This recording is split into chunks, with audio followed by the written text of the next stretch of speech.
You open your eyes, and the sky is blue, far too blue.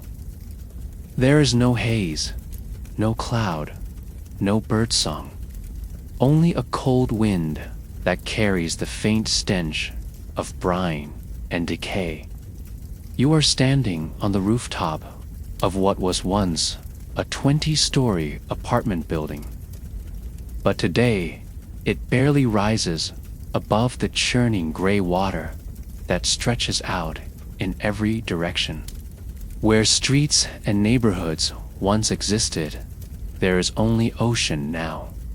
Miles and miles of lifeless sea, swallowing entire histories. The silence is broken only by the creaking metal of a half-submerged crane in the distance, slowly rusting into the tide. A plastic chair floats past, bumping against a car antenna that juts like a grave marker from the rippling surface. You step back, heart pounding, as the rooftop beneath you groans. The building, like everything else in this drowned world, is sinking. You try to orient yourself. There's no GPS, no cell signal, no landmarks.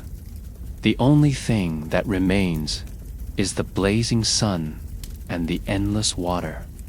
Somewhere out there, thousands of feet beneath the waves, lie the ruins of what was once your city. Office towers, schools, playgrounds, memories, all buried under 70 meters of salt water. The air is thick with humidity, hotter than you remember. Your skin is already sunburnt, you're dehydrated, and you're not alone. From the rooftop next to yours, a gaunt figure waves frantically. His voice is hoarse, shouting something you can't hear over the wind. Then he vanishes behind the edge. You don't know if he slipped or simply gave up. This is not the aftermath of a freak storm. This is not a temporary flood. You have traveled forward in time to witness Earth, not as it might be, but as it will become. All of the world's ice, Greenland, Antarctica, the glaciers of Alaska, the Arctic shelves has melted completely. The oceans have risen more than 70 vertical meters, swallowing every coastal city, every delta, every lowland plain. You are now living in the final act of civilization, a chapter written in water and ruin, and you are not prepared for what comes next. You may think the flood was sudden, but the truth is far more terrifying. It began slowly, deceptively so, and then everything unraveled faster than anyone could respond. It is the year 2090. The warnings came for decades. Scientists modeled it. Politicians debated it. Activists screamed into the void. But in the end, humanity could not escape its own momentum. One by one, the Earth's ice reserves began to collapse, not in isolated drips, but in global, synchronized cascades. Greenland's vast ice sheet fractured, spilling fresh water into the Atlantic. Antarctica's western shelf broke free in chunks the size of cities. Himalayan glaciers that once fed Asia's great rivers vanished into memory. Feedback loops, once theoretical, became self-sustaining engines of destruction. As reflective ice disappeared, the oceans absorbed more heat. As permafrost thawed, it released methane, accelerating the warming even further. In less than 70 years, the world experienced an event that should have taken millennia. And you've arrived at the end point. No one was prepared for the speed. First came the slow inches, swallowed by tides, and shrugged off by governments as manageable. Then came the surge. In a single decade, sea levels rose by 30 meters, followed by a relentless rise that never stopped. The line between land and sea blurred and then dissolved.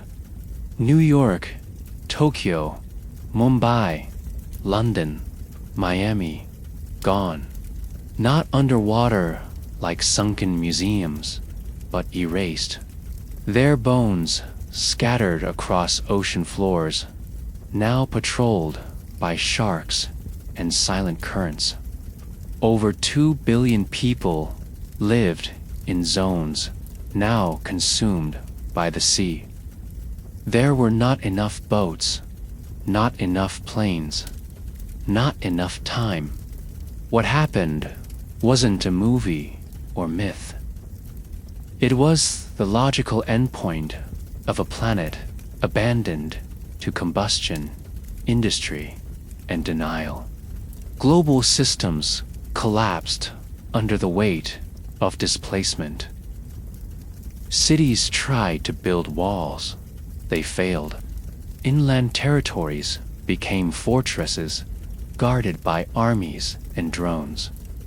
The great exodus inward began, but only a fraction made it. Those too poor to run drowned. Those too rich to believe waited too long. The death toll rose not in spikes, but in steady waves. There were no heroic endings, no last-minute saves. Only water, salt, heat, and the slow unraveling of everything that once made Earth human. You are now here to witness what remains. You've been dropped into the middle of the greatest extinction-level event humanity has ever caused for itself. This story is not about how the flood started. It is about why survival is no longer an option. Over the next 10 chapters, you will explore a planet transformed geographically, socially, biologically. You will see firsthand how food disappeared, how water betrayed us, how diseases reclaimed dominance, and how civilization didn't fall in a dramatic explosion, but dissolved, grain by grain, like sand through a tide. There is no ark coming, no higher ground left untouched. What you are about to witness is not fiction. It is a shadow of a very real future we are sprinting toward. And by the time the final chapter ends, one thing will be brutally clear. You were never meant to survive this world. To understand why survival is impossible, we need to go back just a few decades to when the first tipping point was quietly crossed. A moment so small it went unnoticed. And yet, it was the first domino that sealed humanity's fate. The tipping point didn't announce itself with explosions or sirens. It began in silence, under the midnight sun of Greenland, where vast sheets of ancient ice began to fracture in slow motion. Satellites saw the change first. Masses of reflective white turning dull gray, like old bones exposed to rot. Surface meltwater pooled in sunken pockets across the ice sheet. Glacial rivers carved tunnels into the frozen heart of the continent, rushing with such force that they undermined the ice from below. By the time the world noticed, the base of Greenland's glacier system had already been compromised. Ice no longer waited to melt at the surface. It broke from within. The land itself was collapsing. What followed was not a gradual retreat, but a full-scale detonation of climate equilibrium. As Greenland began to disintegrate, global ocean patterns shifted. Cold fresh water flooding into the Atlantic disrupted the thermaline circulation, the very system that regulates global temperatures. Europe began to cool unnaturally, while the tropics became furnaces. Meanwhile, in Antarctica, West Antarctica's ice shelves, long monitored but dismissed as stable, began calving off in chunks the size of small countries. The collapse was dramatic. Towers of blue ice crashed into the Southern Ocean with such force they triggered measurable seismic activity. Tsunamis fanned out across the southern hemisphere. The rise of sea levels, once measured in millimeters per year, now accelerated 2 centimeters per month. Yet the deadliest force wasn't what was visible above water. It was what had been buried for millennia. As Arctic permafrost thawed, it belched out vast quantities of methane, a greenhouse gas over 25 times more potent than carbon dioxide. Ancient methane hydrates, trapped in Siberia and the seafloor, began to destabilize.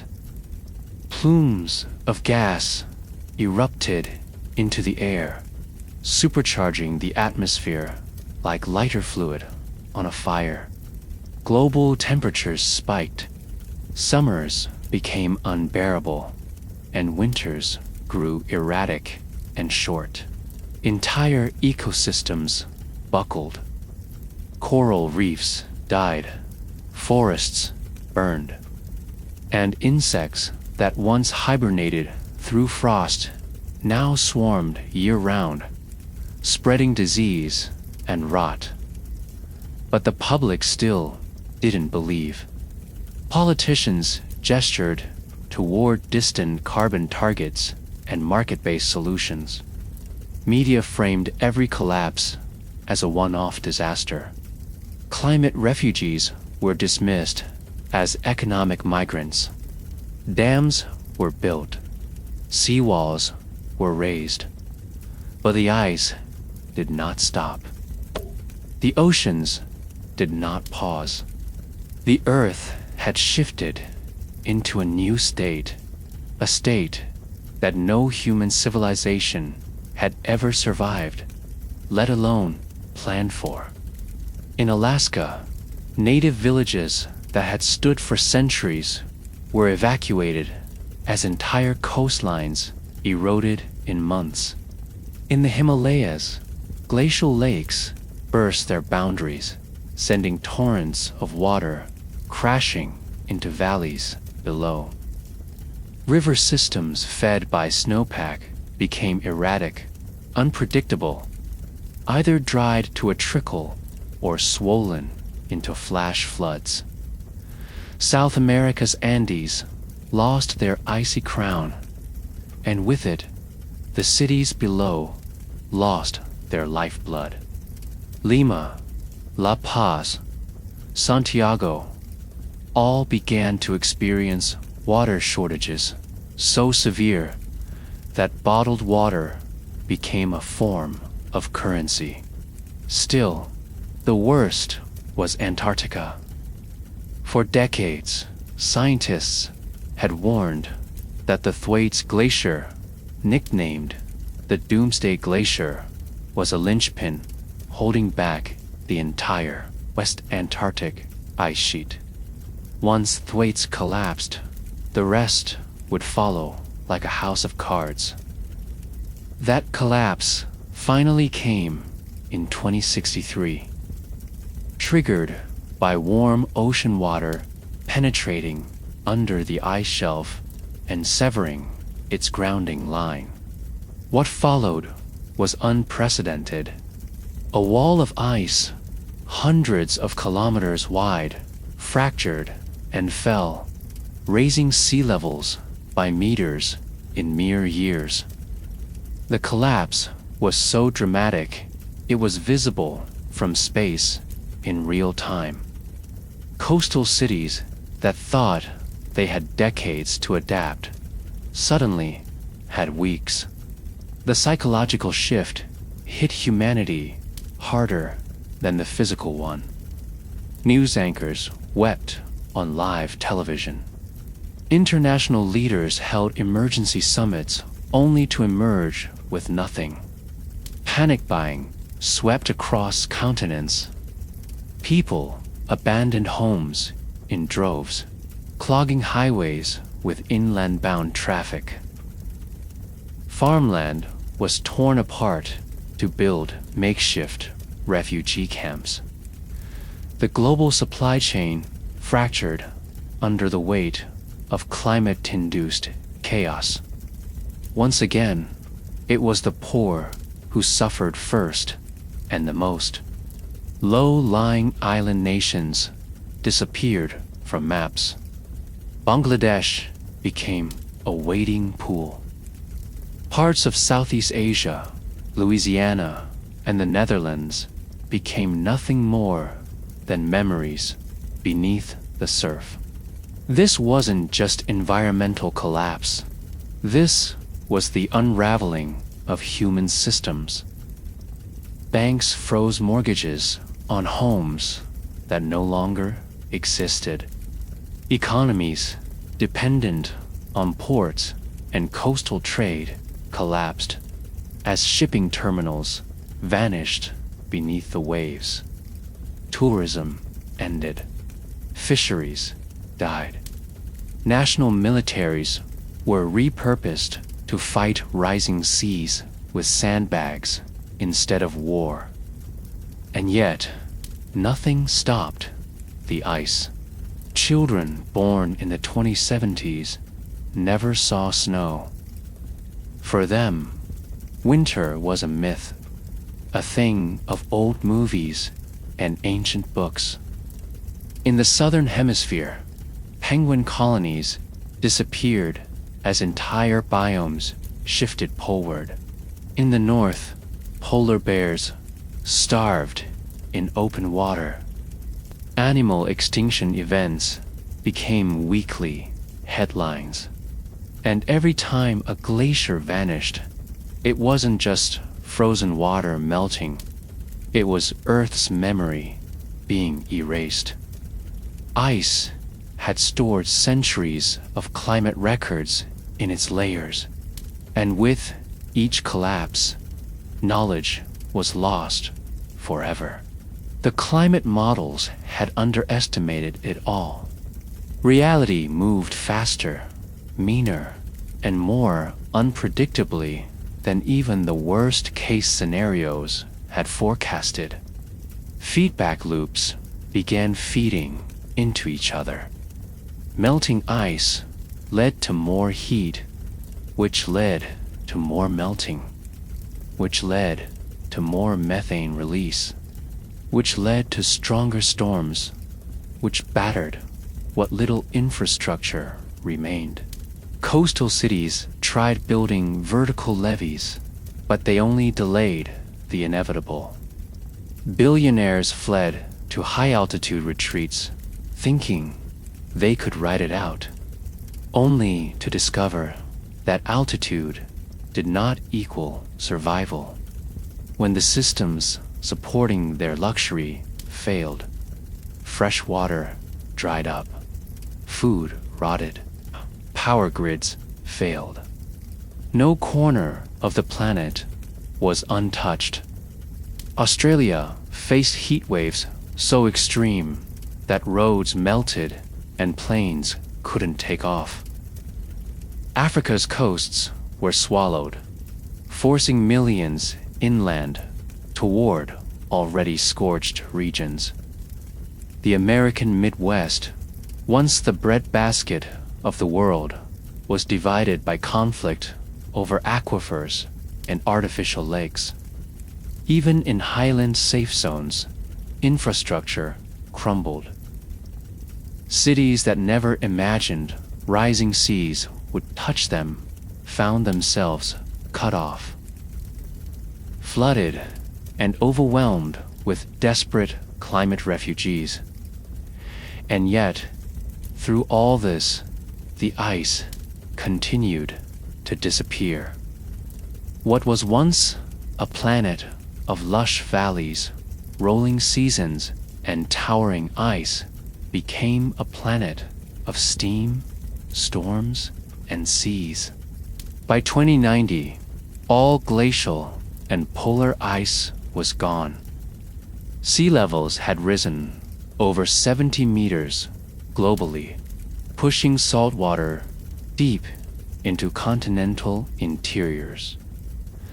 Rivers reversed direction. Lakes became salt basins. The Earth's surface temperature stabilized at a level nearly 6 degrees Celsius above pre-industrial norms, enough to alter atmospheric patterns permanently.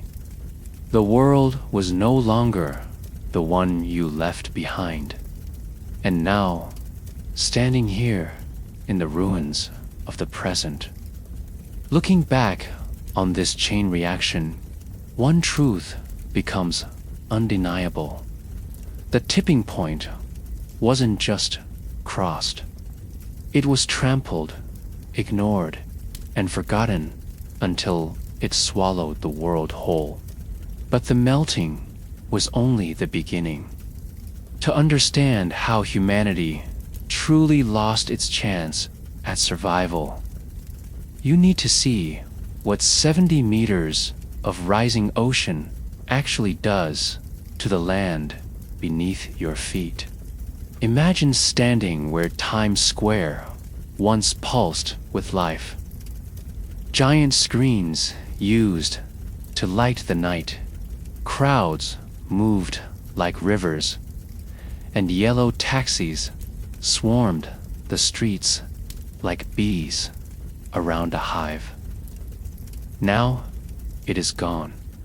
Beneath 70 meters of seawater, it rests in silence. The neon buried under silt, glass towers reduced to skeletons swaying with the current. Seaweed grows where advertisements once flickered. Fish dart through rusting subway tunnels. New York City, once a beacon of global finance, art, and power, has become a reef of steel and memory. And it is not alone. The oceans have claimed every major coastal city on Earth. Tokyo, the most populated metropolis of the 21st century, has disappeared beneath the Pacific. Its ancient shrines and bullet trains now sealed in a saline tomb. Mumbai, once a mosaic of color, sound, and spirit, is now a labyrinth of flooded slums and abandoned skyscrapers. Their topmost floors barely piercing the surface like gravestones for a lost civilization. London's Tower Bridge protrudes like a broken rib from the murky Thames. Shanghai is an echo chamber of bubbles and silence. Sydney's Opera House is a shell of barnacles. Every port, every waterfront skyline has been deleted. The rise of 70 vertical meters reshaped not just individual cities, but the entire geography of the continents themselves. Coastal plains vanished, river deltas drowned, islands disappeared without a trace. The borders drawn by nations no longer made sense. Florida, gone. Bangladesh, gone. The Netherlands, the Philippines, hundreds of small island nations extinct. The Amazon River basin was consumed by saltwater intrusion, turning tropical jungles into brackish wetlands. In the United States, the Mississippi River bloated into an inland sea. California's Central Valley became an archipelago. The eastern seaboard retreated westward by hundreds of miles. In Europe, Venice, Copenhagen, and entire stretches of France were wiped off the map. Africa lost all of its major coastal hubs: Lagos, Alexandria, Cape Town, forcing hundreds of millions to flee inland. But there was nowhere left to flee.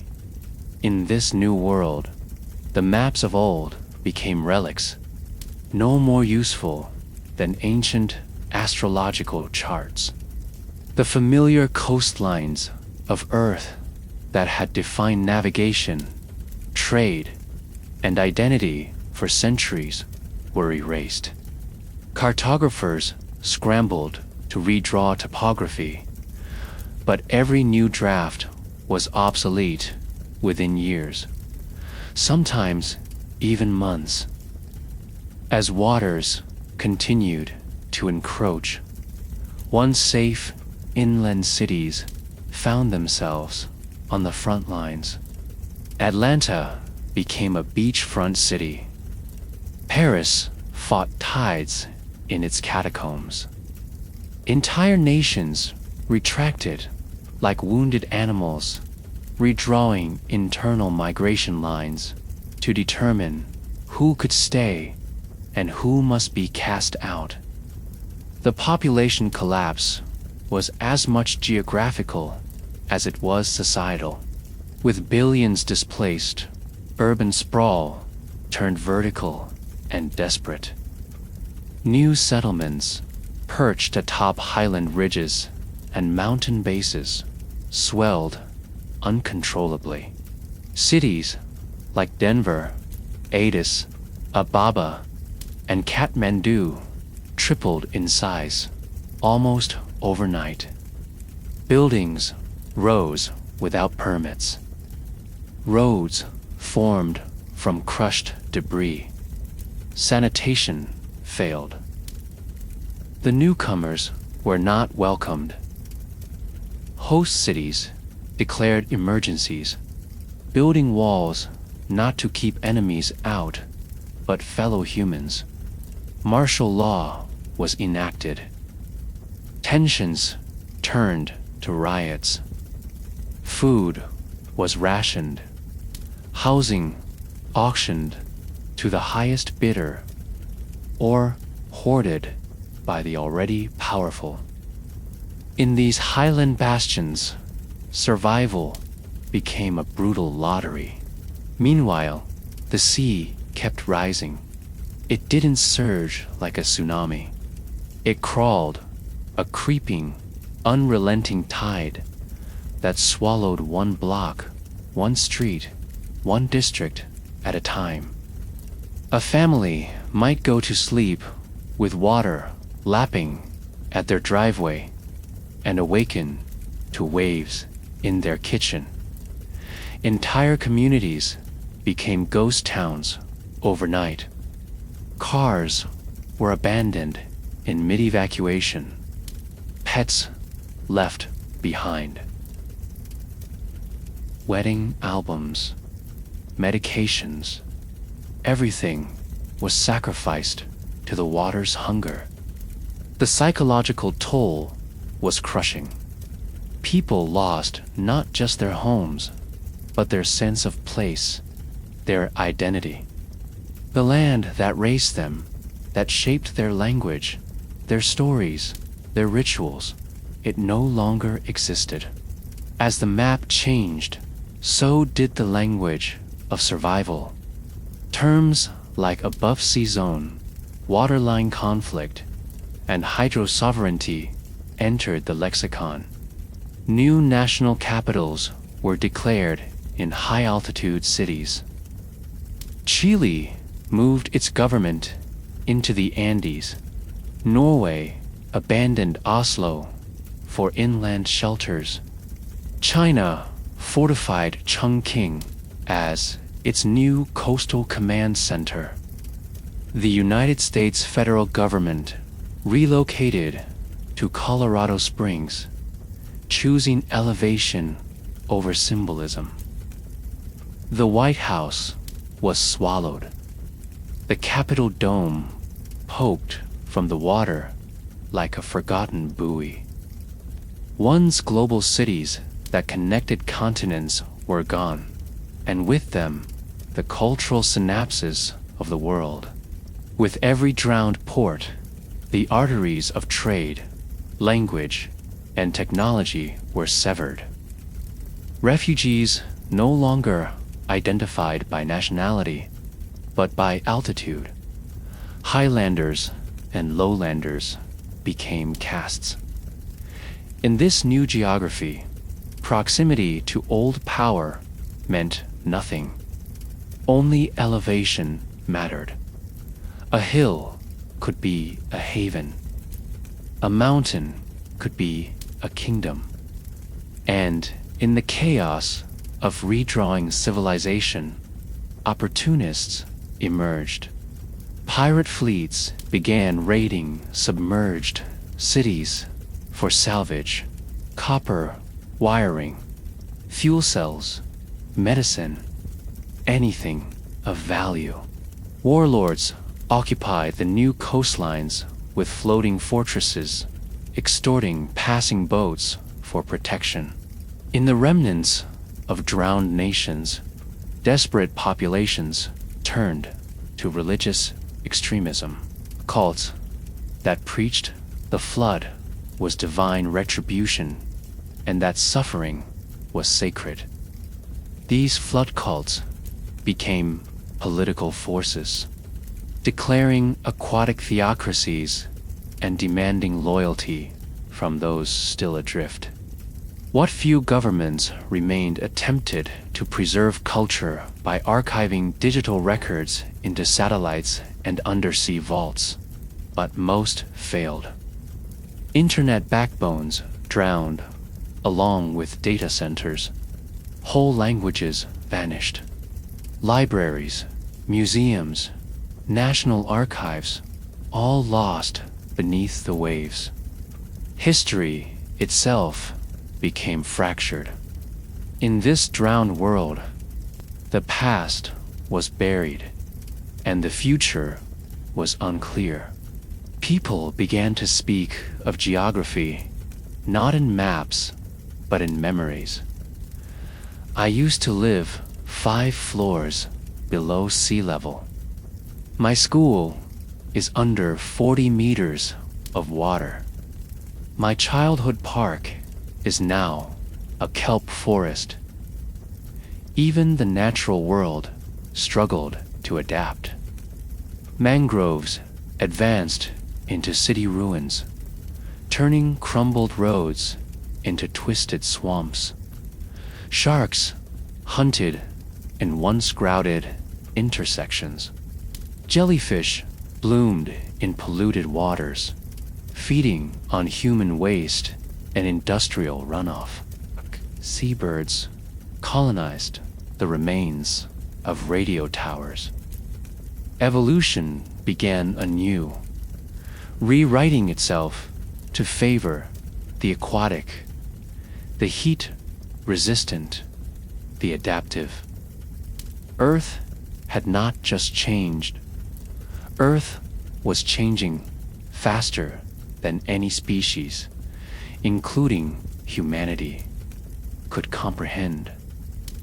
And yet, many still try to cling to the illusion of control. Governments erected floating cities, huge hexagonal rafts powered by solar arrays and desalination towers. But they were unstable, vulnerable to storms and piracy. Corporations offered oceanic condos to the ultra-rich, anchored in the shallows of once great cities, promising security that didn't last. The ocean was no longer a backdrop to civilization. It had become its jailer. The world was no longer terrestrial. It was amphibious, and humans were not designed to live that way. 70 meters of water didn't just drown the land. It erased the concept of land itself. What remained were memories and mirages. Survivors navigated by old skyscrapers, by church spires poking through the tide, by the color of rust on steel. Children learned geography from legends. They asked their parents if New York was real, if London was real, if beaches were real. And their parents had no easy answer, because the truth was brutal and simple. There were no more nations, only altitudes. No more cities, only islands. No more maps, only tides. But there weren't enough mountains, weren't enough lifeboats, and definitely weren't enough borders to contain what came next. The first wave of refugees wasn't unexpected. Climate scientists had warned that even a modest sea level rise would displace tens of millions. But no one truly anticipated the scale of human migration. When the oceans claimed 70 meters of land, it wasn't just a refugee crisis, was the forced exodus of nearly half the global population. Billions of people lost their homes, not to war, not to drought, but to a relentless, silent flood that no army could stop. Cities emptied. Coastal provinces became highways of desperation. The entire concept of national borders collapsed as humanity ran inland like a stampede of frightened animals. The exodus began chaotically. Families packed whatever they could into suitcases, backpacks, even shopping carts, not knowing where they were going, only that they had to go.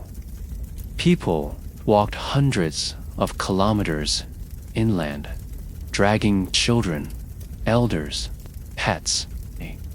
Cars became gridlocked in roads that were never designed for two-way evacuation. Gasoline shortages turned vehicles into prisons. People abandoned them and continued on foot. Helicopter footage showed endless rivers of migrants moving across highways, deserts, and mountains, and behind them, the water advanced. Governments were unprepared. Most had believed they had decades, even centuries, before total ice loss. Their emergency plans were designed for hurricanes, not hemispheric collapse. Border agents panicked. Military checkpoints were overwhelmed. National Guards fired warning shots, then real ones. Countries closed their doors, not just to outsiders, but to their own people. In some places, citizens were denied entry to inland provinces based on postal codes. Lowland origin became a mark of exclusion, a liability. Refugees were herded into containment camps that overflowed within days, becoming mud-choked pits of disease and violence. Tensions ignited like dry kindling. In Europe, nations like Switzerland, Austria, and the Czech Republic, now among the highest ground on the continent, sealed their borders with electrified fences and drone patrols. France collapsed into civil war as the Mediterranean advanced inland, fracturing the country along geographic and economic lines. The Alps became a fortress, the Pyrenees a battleground. In Asia, India's inland states tried to shut out coastal migrants, but the population surge overwhelmed local infrastructure and ignited a cascade of sectarian violence. China deployed its military to forcibly relocate citizens by elevation, sacrificing coastal megacities to save inland supply zones. Southeast Asia disintegrated into isolated mountaintop enclaves, each governed by whoever had the guns and the clean water. In Africa, entire nations vanished.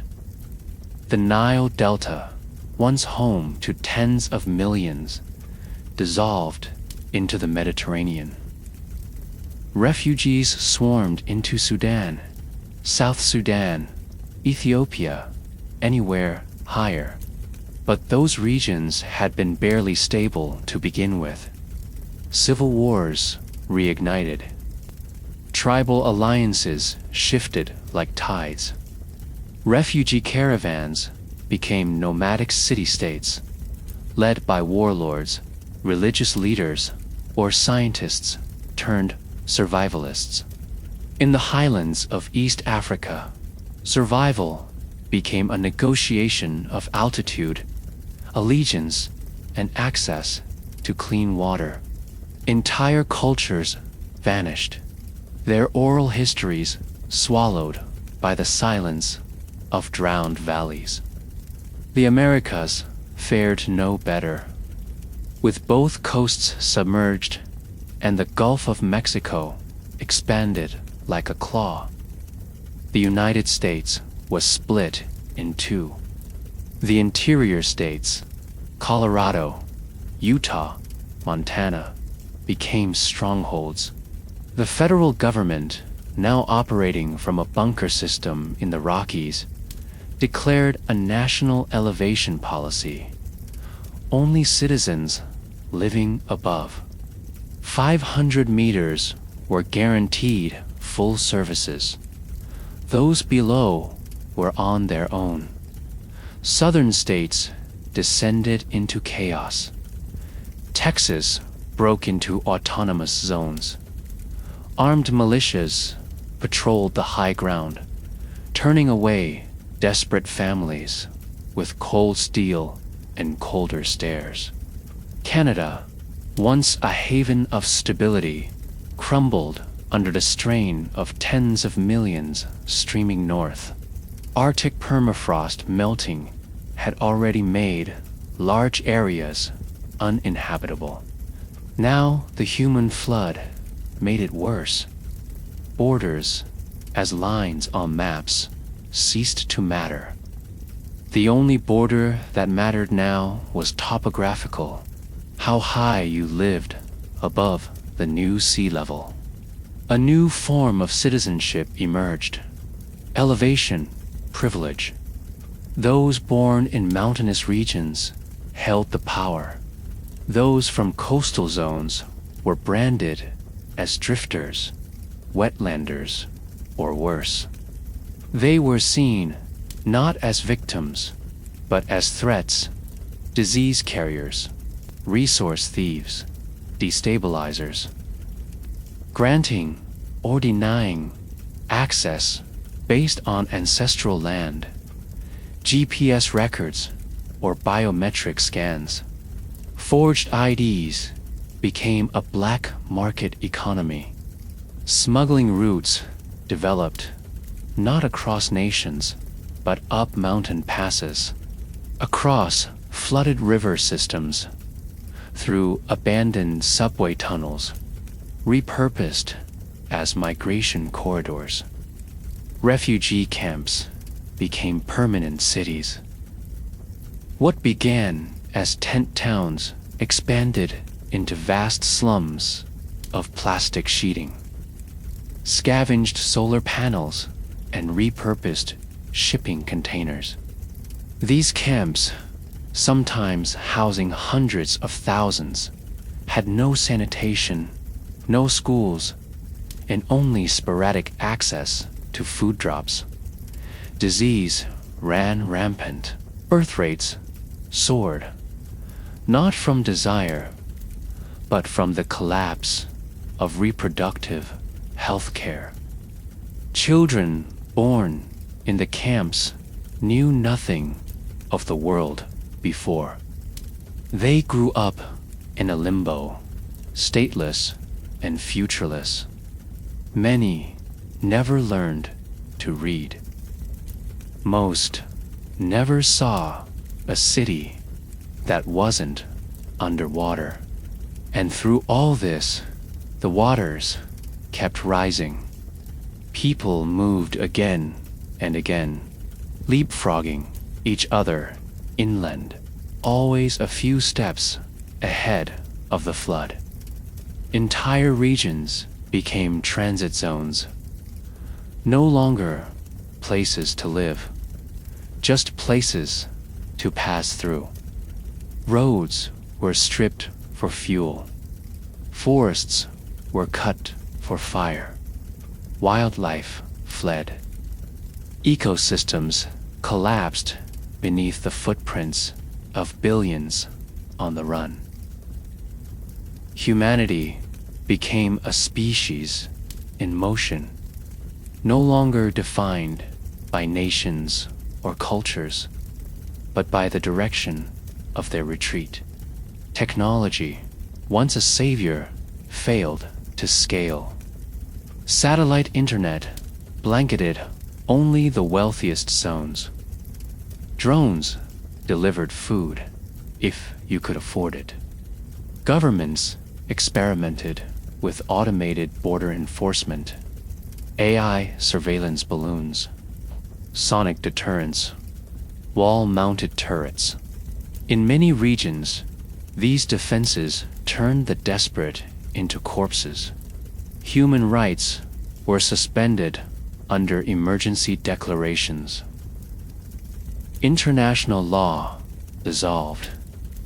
The United Nations fragmented into regional alliances, each prioritizing their own elevation survival zones.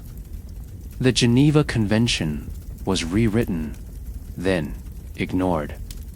But perhaps the cruelest irony came from the skies. Billions fled to high ground. The atmosphere itself thinned. At higher elevations, oxygen levels dropped. Survivors gasped for air. Altitude sickness became a chronic condition. Makeshift hospitals overflowed. Children born in mountain refugee towns were underweight, their lungs stunted. Life expectancy plummeted. And with deforestation accelerating, there were fewer trees to recycle carbon. The planet's breathable air was disappearing just as humanity ran out of land. In the midst of this chaos, new ideologies rose. Flood cults preached the cleansing power of water and the sin of the old world. Some believed salvation would come not from mountains, but from the sea itself, constructing floating shrines and launching themselves into the waves in rituals of sacrifice or hope. Others clung to science, desperately trying to terraform mountaintops, build air farms, or synthesize nutrition from algae. But none of it was enough. The refugee crisis didn't just break borders. It broke the idea of civilization as we knew it. The social contract collapsed. Neighbors became enemies. Charity became suspicion. Were rewritten in blood. Humanity, once defined by its ability to cooperate and build, now became a swarm, desperate, fractured, and dying as it climbed toward vanishing peaks. And through it all, the sea waited patiently below. It didn't rage, it didn't roar. It simply rose, slowly and endlessly, drowning not just the land, but the stories, the names, the future. But even for those who reached the highlands, safety was a cruel illusion.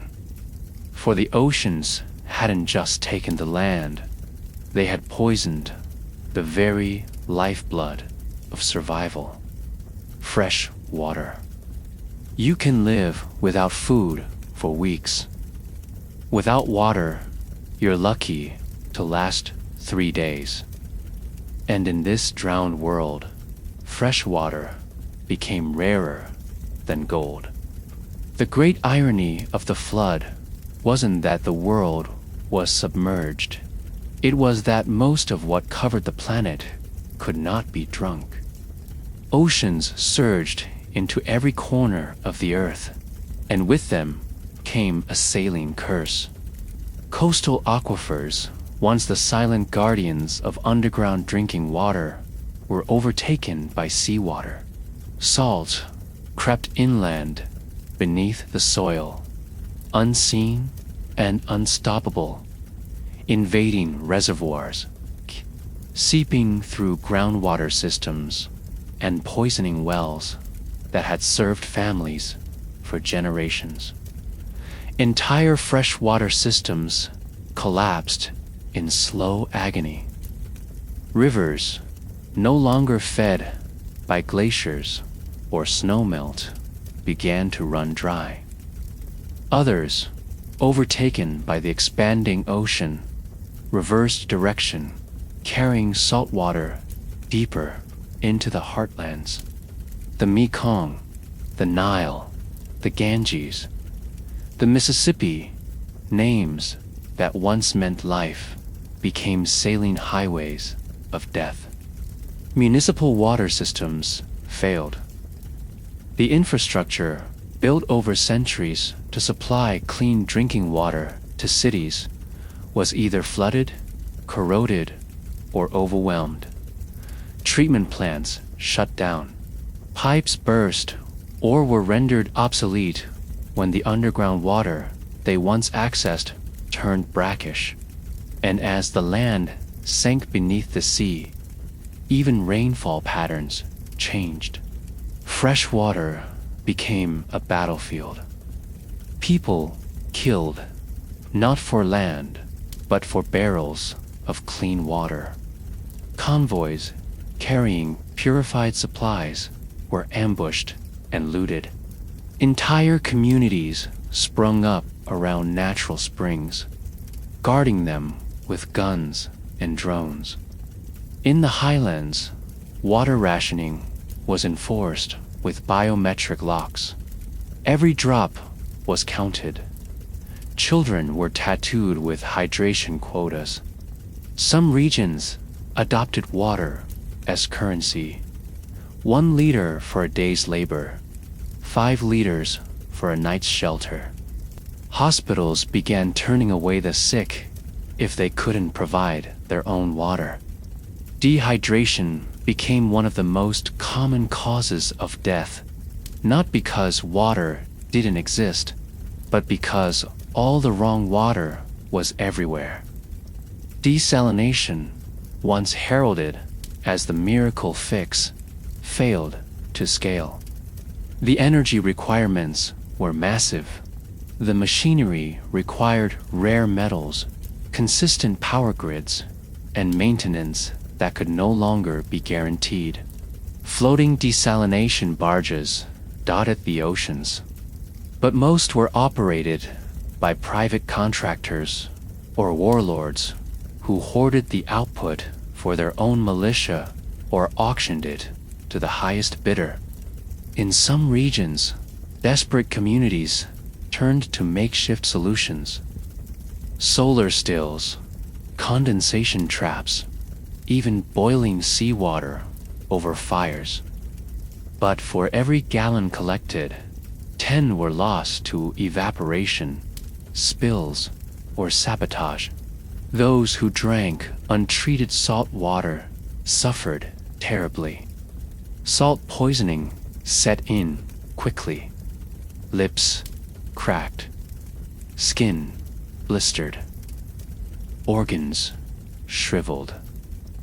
The mind fogged, hallucinations set in, and death came swiftly and painfully. Still, people drank. Mothers gave their children seawater when nothing else remained. Some begged the ocean for mercy as they swallowed it, weeping in confusion. Caught between survival instinct and a death sentence disguised as a drink. Others turned to more terrifying alternatives, collecting rainwater off rooftops polluted by chemical runoff, filtering puddles through t-shirts, or sharing contaminated containers that spread cholera, dysentery, and parasitic infections. The act of drinking became a gamble. The price of failure was excruciating. The agriculture crisis only compounded the thirst.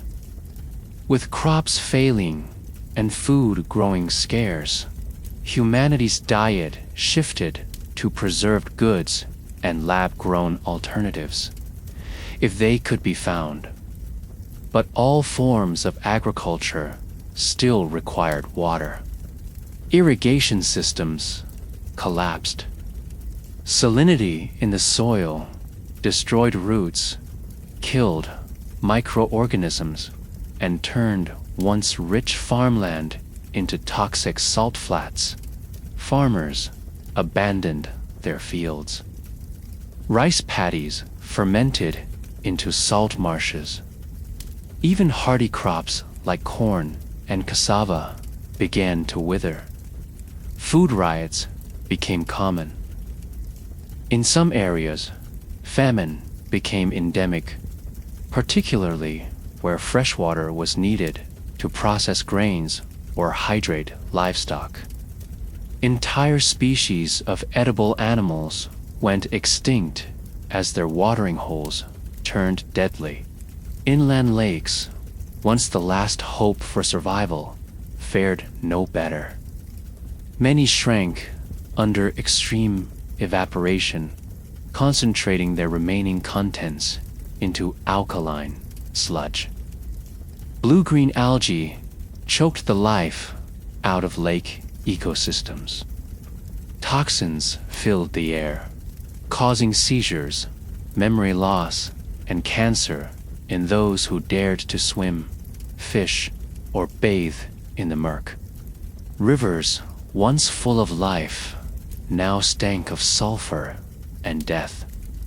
The sweet scent of fresh water became something legendary, remembered in dreams and bedtime stories. In desperation, humanity turned to the sky. Atmospheric water generators were developed and deployed, sucking moisture from humid air and condensing it into drinkable water. But these machines were expensive, delicate, and few in number. Black markets formed around them. Entire towns revolved around their protection. Where one failed, dozens died. Where one was stolen, hundreds fled.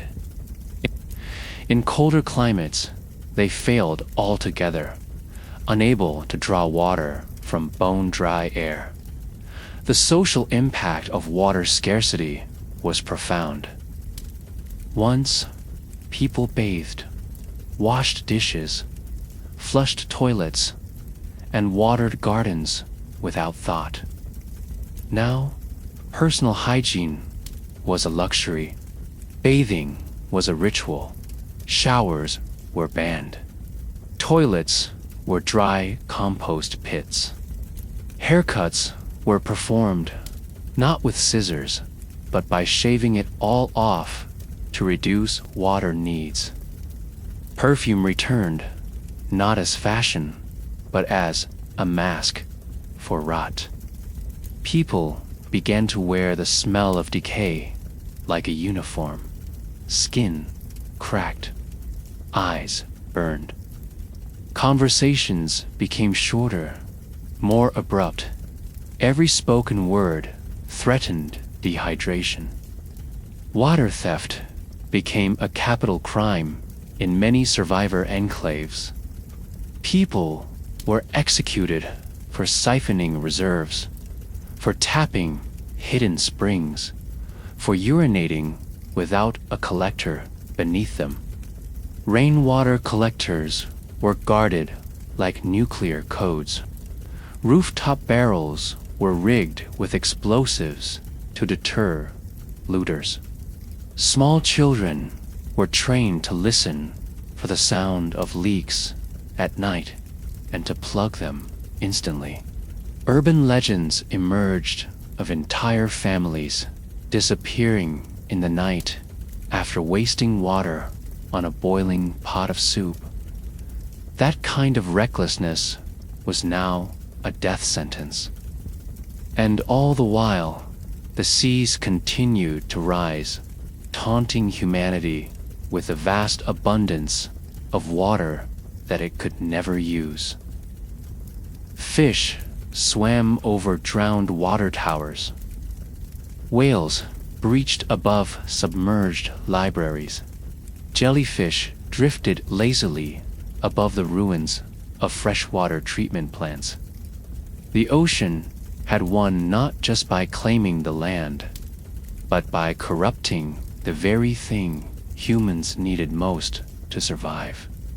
It had transformed the planet into a cruel mirage, a world of endless water that only killed. Some survivors retreated underground into mountain aquifers or ancient mining tunnels, hoping to tap untouched reserves. Others migrated even higher to where snow still clung to peaks in thin patches. They chipped at it with knives, cupped it in their hands, sucked it from rocks. But snow was a rare blessing, and it too began to vanish. The sky no longer brought winter. It brought fire, drought, and storms. Whatever snow fell melted quickly into runoff, which often became contaminated before it reached human lips. In a final, desperate experiment, some highland enclaves turned to harvesting human waste. Urine recycling systems were created, turning each liter of output into partial hydration input. But the process was inefficient. The water was bitter, and over time, people began to sicken from the trace toxins that accumulated in the system. The thirst was simply too much. The thought of another day without relief broke people in ways that violence and famine never could. And then came the ultimate collapse. The last of the great freshwater lakes, Lake Baikal, Lake Superior, and parts of the Great Lakes system fell to saltwater invasion and industrial contamination. Their surfaces shimmered with oil sheens and algae blooms. Birds landed and never took off. The death toll skyrocketed. Even those who had survived the migration, the wars, the famines, died simply because there was no water left to drink. The oceans had not just redrawn the planet's map. They had inverted its life support system. Earth, once blue and generous, had become a salt prison. Every wave a threat, every drop a gamble. But water wasn't the only thing turning deadly.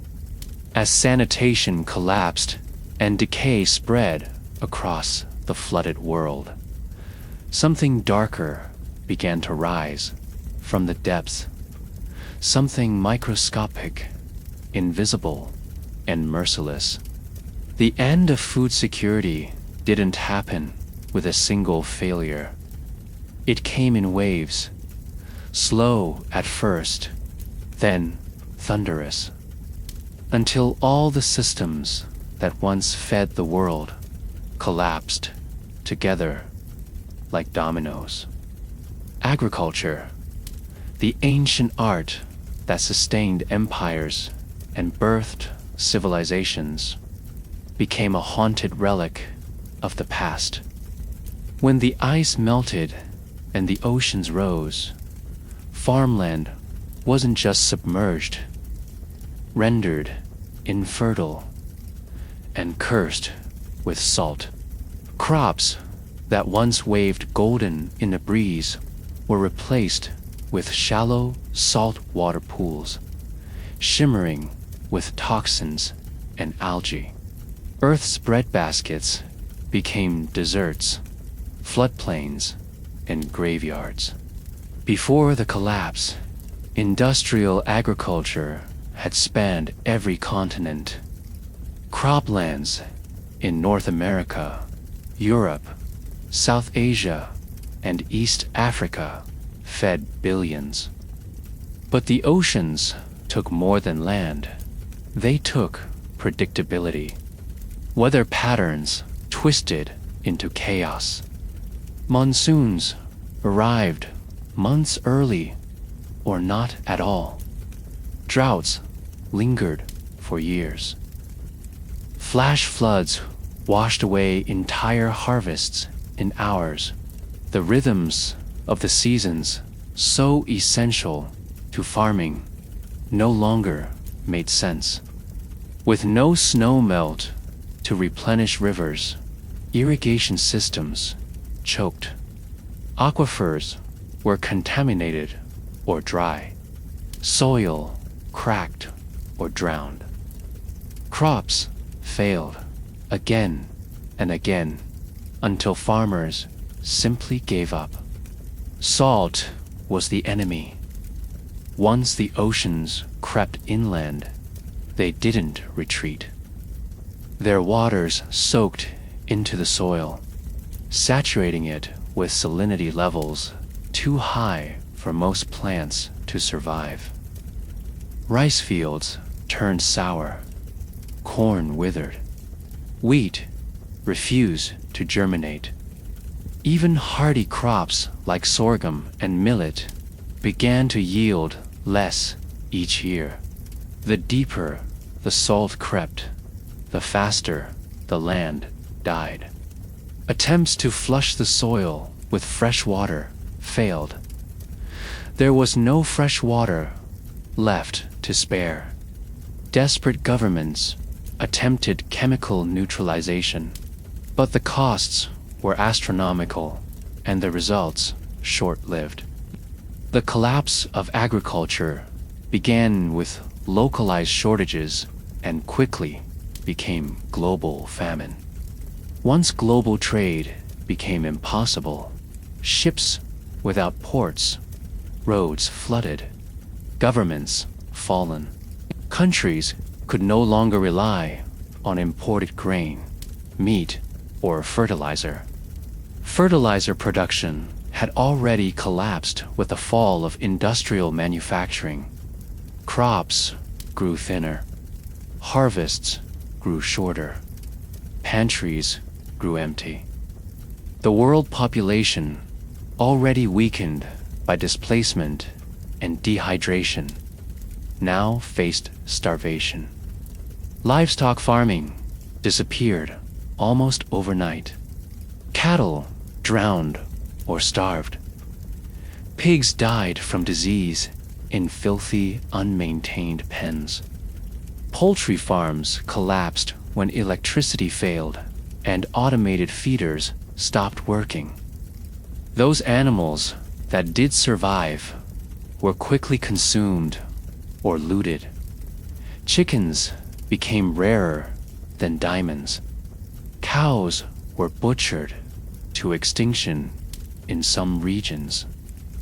Fish farms, once promising an endless supply of protein, were contaminated by industrial runoff and coastal floods.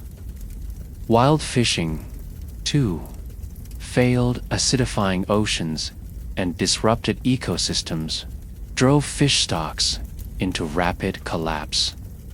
Tuna, cod, sardines, all once staples, became legends.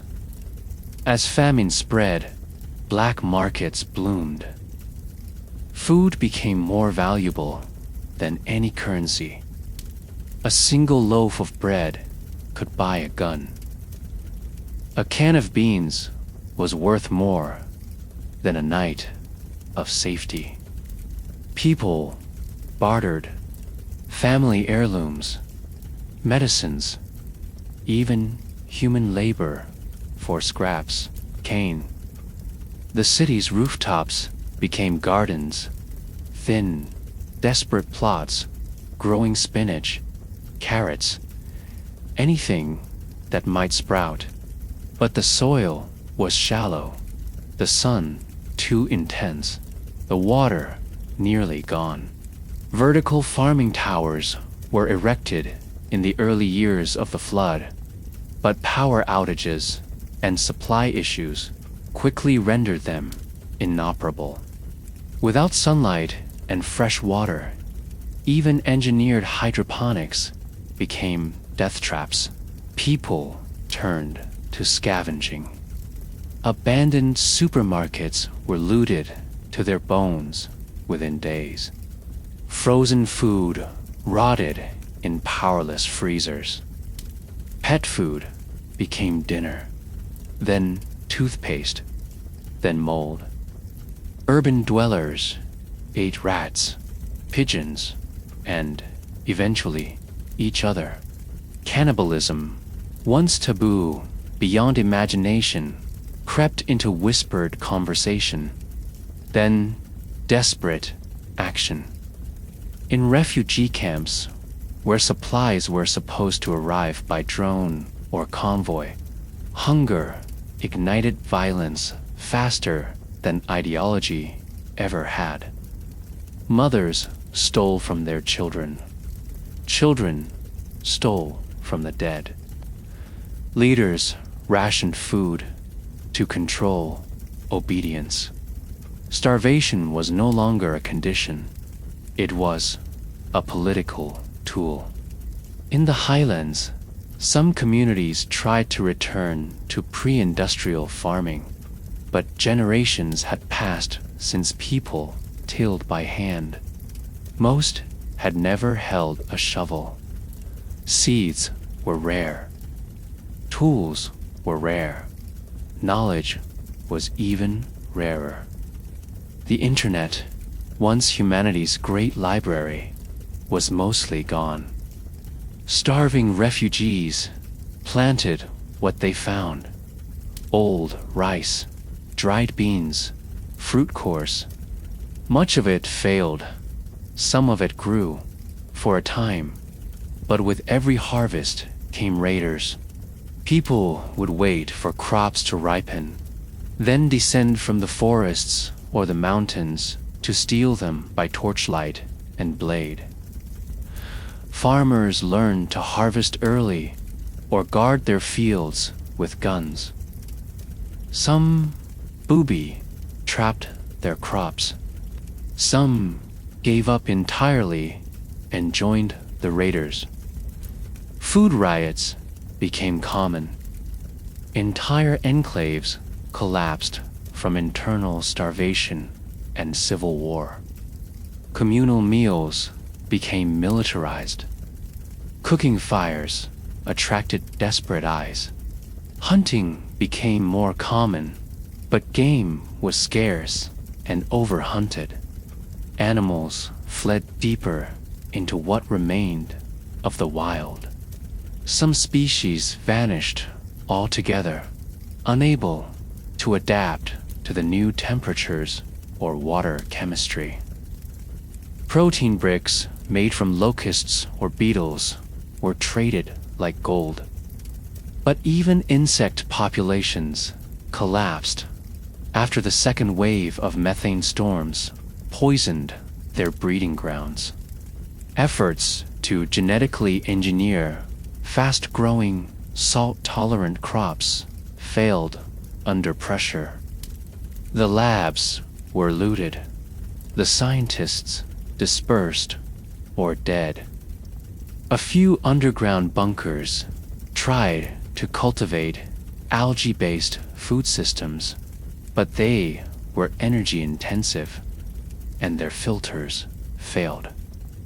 People began eating soil, clay, paper. Some drank industrial starch. Others hoarded seed banks and sold packets for astronomical prices. Those who still had the knowledge to grow were both prized and hunted. Seed smugglers became folk heroes and targets alike. In the few floating cities that remained, food was synthetic, engineered from reprocessed human waste, plastic proteins, or lab-grown mycelium. It was barely edible, yet essential. But when those cities were attacked or their power grids failed, thousands died within days. Food riots there ended with people being pushed into the sea. Some cities resorted to lotteries. If you won, you ate. If you lost, you were harvested. Stories leaked of forced population reductions under the guise of resource optimization. The line between food and flesh blurred in the shadows. Nutrition deficiency became a global pandemic. Children born during the famine were stunted, blind, anemic. Adults developed muscle wasting, brittle bones, neurological decay. Hospitals, already overwhelmed, became hospice centers. Physicians worked with herbal remedies, expired drugs, and desperation. Hunger hallucinations led people to believe they were full. Others consumed toxic substances, mistaking them for nourishment. Death came not with drama, but with a quiet exhale and a sunken stare. Religions changed. New cults emerged around food gods. Harvest deities revived from antiquity, worshipped with blood sacrifices.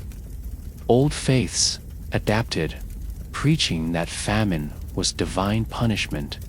Communal feasts became acts of faith. Fasting became a permanent state of existence. Starving people turned to ancient rituals, hoping for rains, for fruit, for a sign. In the absence of bread, some worshipped ash, and yet, even in this collapse, glimmers of survival persisted. Underground greenhouses, powered by salvaged batteries. Small mountain communes that harvested moss and mushrooms. Children raised to eat what their ancestors would have burned. But it was not sustainable. As the population dwindled, as soil became rarer than gold, as even the air thinned, one fact became unavoidable. You cannot rebuild civilization on an empty stomach. But famine was only one piece of the death spiral. With clean water gone and bodies weakened by starvation, something ancient and merciless began to spread.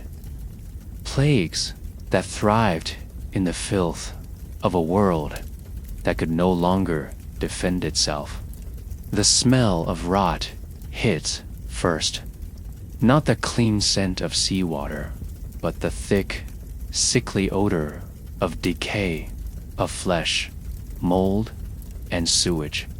It clings to the air like a second skin, saturating everything, turning every breath into a gamble.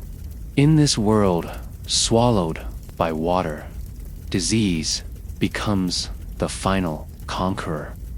Where once antibiotics, hospitals, and hygiene kept outbreaks in check, now disease flows freely through water, air, soil, and skin.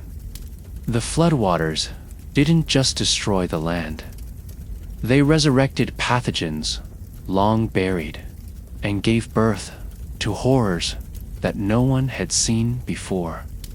Everywhere the flood touched, it left contamination. Sewage systems overflowed. Chemical plants ruptured. Cemeteries disappeared under the surf. Human corpses, livestock carcasses, and medical waste mixed in one endless current of infection. Entire districts became necrotic marshes, dark pools of stagnant water writhing with larvae, bacteria, and viruses. Rats swam through hospitals. Mosquitoes bred in rooftops. Parasites clung to corpses like barnacles. In this warm, wet, and weakened world, disease was no longer a threat. It was the dominant force. The first plagues came from the familiar. Cholera exploded across every lowland refugee camp. Without sanitation or clean water, the bacteria spread from one contaminated hand to the next. From latrines that overflowed into food prep zones, from buckets used for drinking and waste alike. The symptoms came fast: diarrhea, cramps, vomiting, and the body shriveled like a dry husk in hours. There were number 4 bags, no antibiotics, no hospital beds. Victims were wrapped in tarps and thrown into the sea. Others were burned in pits, but the wind carried the stench and the flies kept coming. Then came malaria, dengue, and Zika, once regional diseases now running rampant across the globe. The new climate was their playground. Mosquitoes, now active year-round due to rising temperatures, turned refugee camps into incubators. Children's bodies became fever-ridden battlegrounds. Pregnant women miscarried. Old men screamed from brain hemorrhages. Medical volunteers dropped one by one. Entire camps shut themselves off, raising barricades not to keep people out, but to trap the sickness inside. Isolation was the only treatment left. But these were just the opening acts. The flood unearthed older terrors. From thawing permafrost and disturbed burial sites, ancient pathogens re-emerged. Dormant bacteria, frozen for millennia, now unleashed into a population with no immunity. Anthrax spores from old Soviet test sites. Bubonic plague strains sealed in Arctic animal remains. Even fragments of smallpox, thought eradicated, now danced in the bloodstreams of the displaced. No vaccine could be delivered fast enough. No laboratories were left standing to study the mutations. Bodies piled up in cities that no longer had the capacity to bury or burn them. Morgues became dormitories for the dying. Entire families were locked inside their homes to perish together. In some highland communities, bodies were dumped over cliffs, into rivers, or beneath landslides, only to contaminate the very water people later tried to drink. Survivors stopped counting the dead. They stopped naming them. Death became routine. What broke people wasn't the loss of loved ones. It was the absence of space to mourn. The mental health epidemic arrived silently, almost invisibly.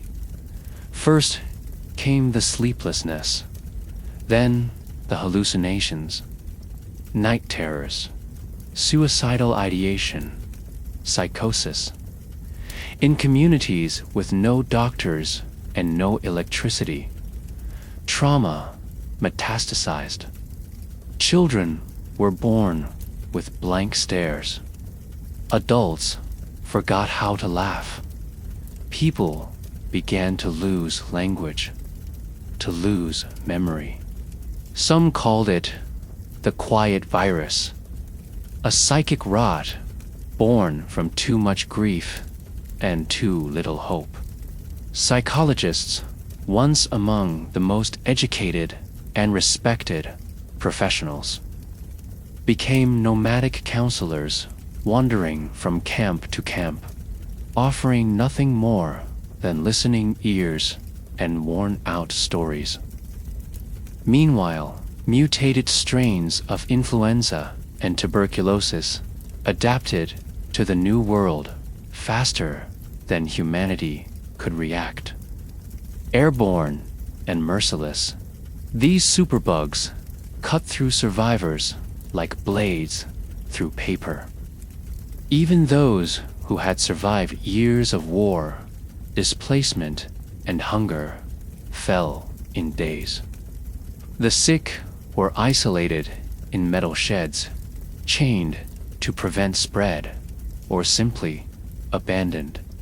Some governments authorized euthanasia clinics, long lines of the infected waiting for a final injection. A quiet death instead of an agonizing one. But those clinics soon ran out of supplies and mercy alike. Hygiene collapsed entirely. Without soap, infection spread, cuts festered, skin diseases bloomed like lichen. Fingernails turned black, teeth fell out. Fungal infections crept across bodies, devouring skin, eyes, and organs. In many camps, the smell of decay wasn't just from the dead, came from the living. People were rotting while they breathed. Every handshake was a threat. Every cough, a weapon. Trust eroded. Eye contact became dangerous. People spoke through masks of cloth and gauze, if they spoke at all. Medical knowledge devolved rapidly. With digital records gone and pharmaceutical factories flooded or burned, humanity reverted to ancient remedies. Garlic, honey, moss, bone broth, whatever could be found. Some enclaves formed apothecaries out of botanists, midwives, and scavenged textbook pages. Others placed faith in ritual, magic, or prayer. But nothing worked against the rising tide of pathogens.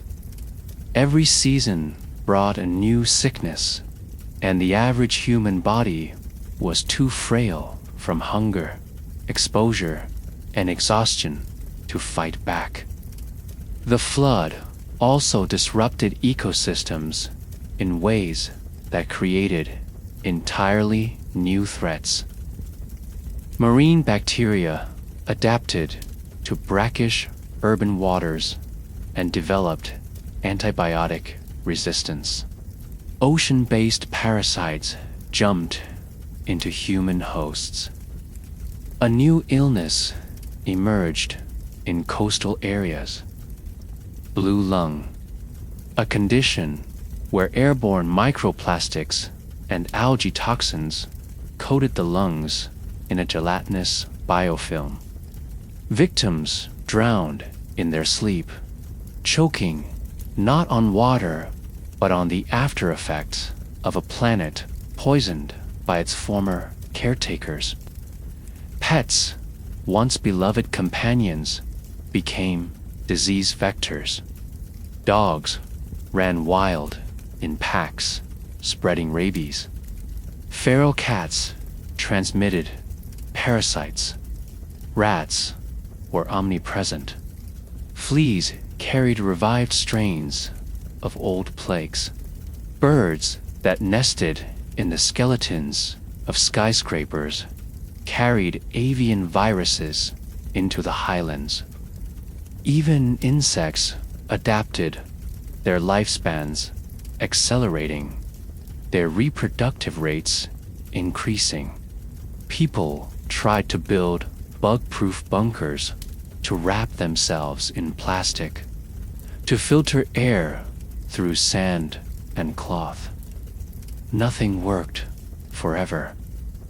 In response, some enclaves enforced ruthless health protocols. If you coughed, you were expelled. Some cities sealed themselves off completely, shooting anyone who approached without a clean medical history and proof of vaccination.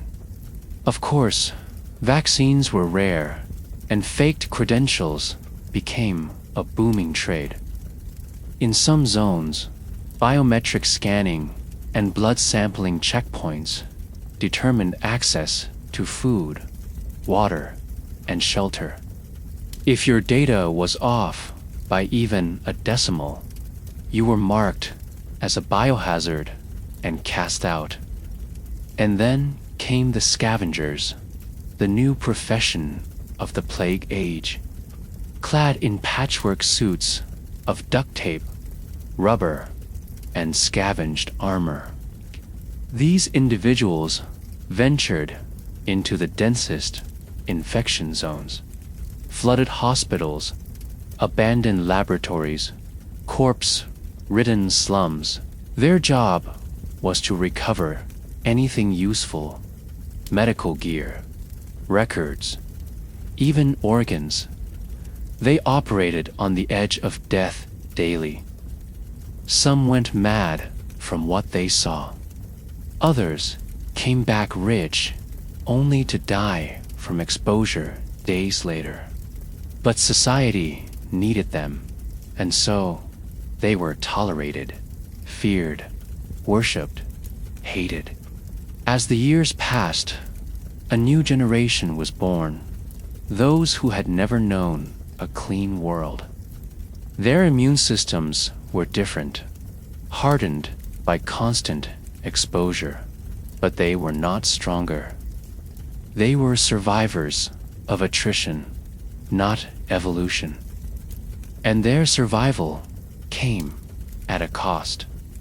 Many bore deformities, chronic illnesses, compromised lungs, and neurological disorders. Their lifespan was shorter, their childhoods brutal. They inherited a world not of promise, but of plague, a legacy of pathogens, pain, and paranoia. This was not a disease outbreak. This was a permanent state, a planetary fever that would never break. Civilization didn't fall from violence alone, but from rot. Rot that spread from the drowned streets to the bone marrow of what remained. And as the bodies piled higher, one truth became undeniable. Humanity had not just lost its war against nature, it had lost the ability to survive its own sickness. But sickness wasn't the only thing that infected the world. As infrastructure vanished beneath the waves, so too did the engines of civilization. Energy, fuel, communication, all of it collapsed. And with it, the last illusions of control. The world didn't just lose land when the waters rose.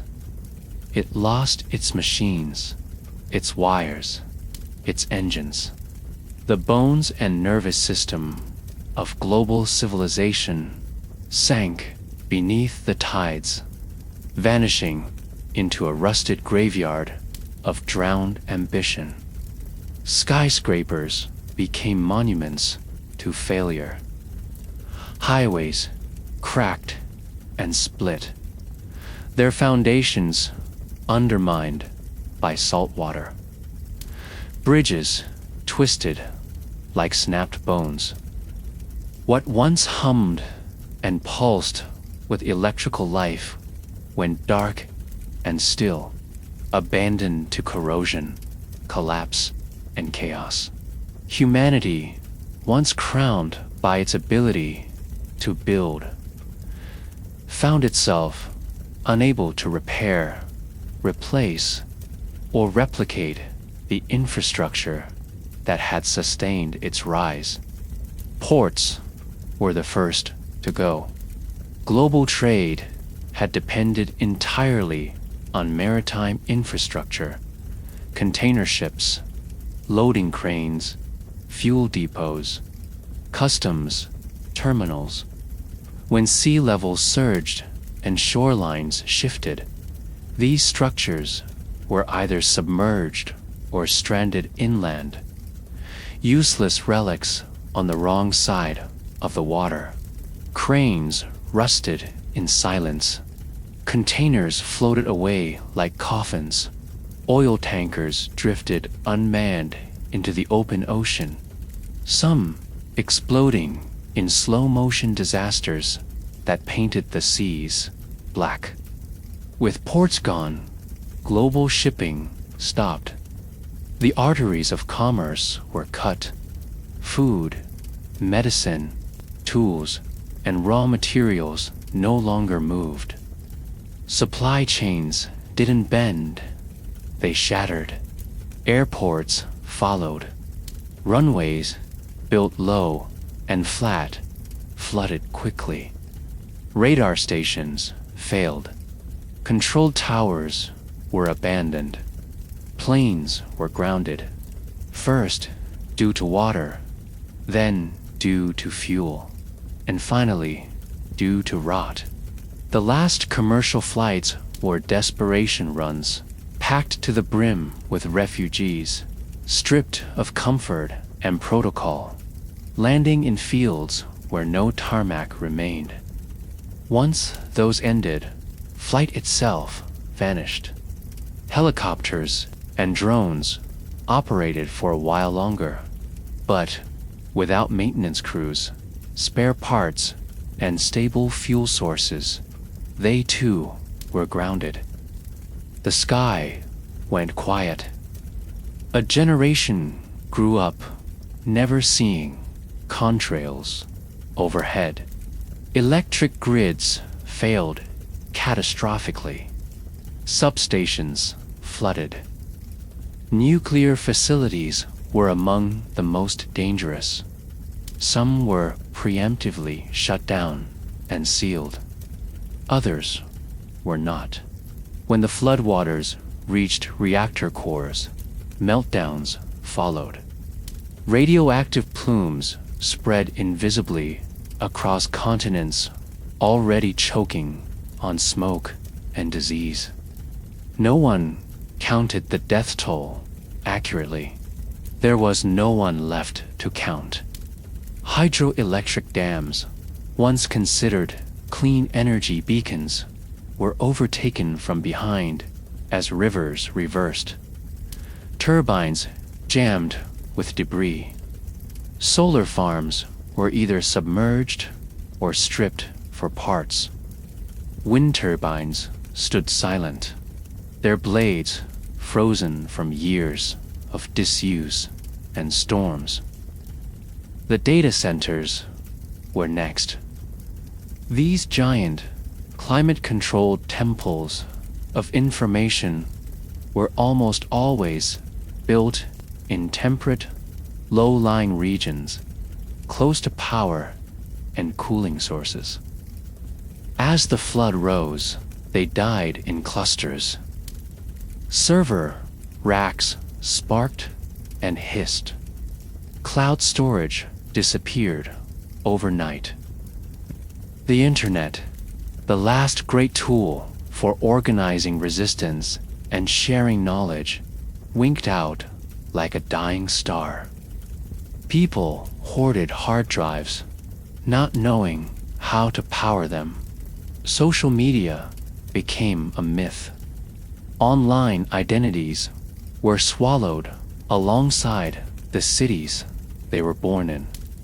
Civilization forgot itself in a matter of weeks. By famine and disease, now operated by candlelight and instinct. MRI machines sat silent. Incubators cooled. Dialysis machines failed. Even refrigeration, basic miracle, became unavailable.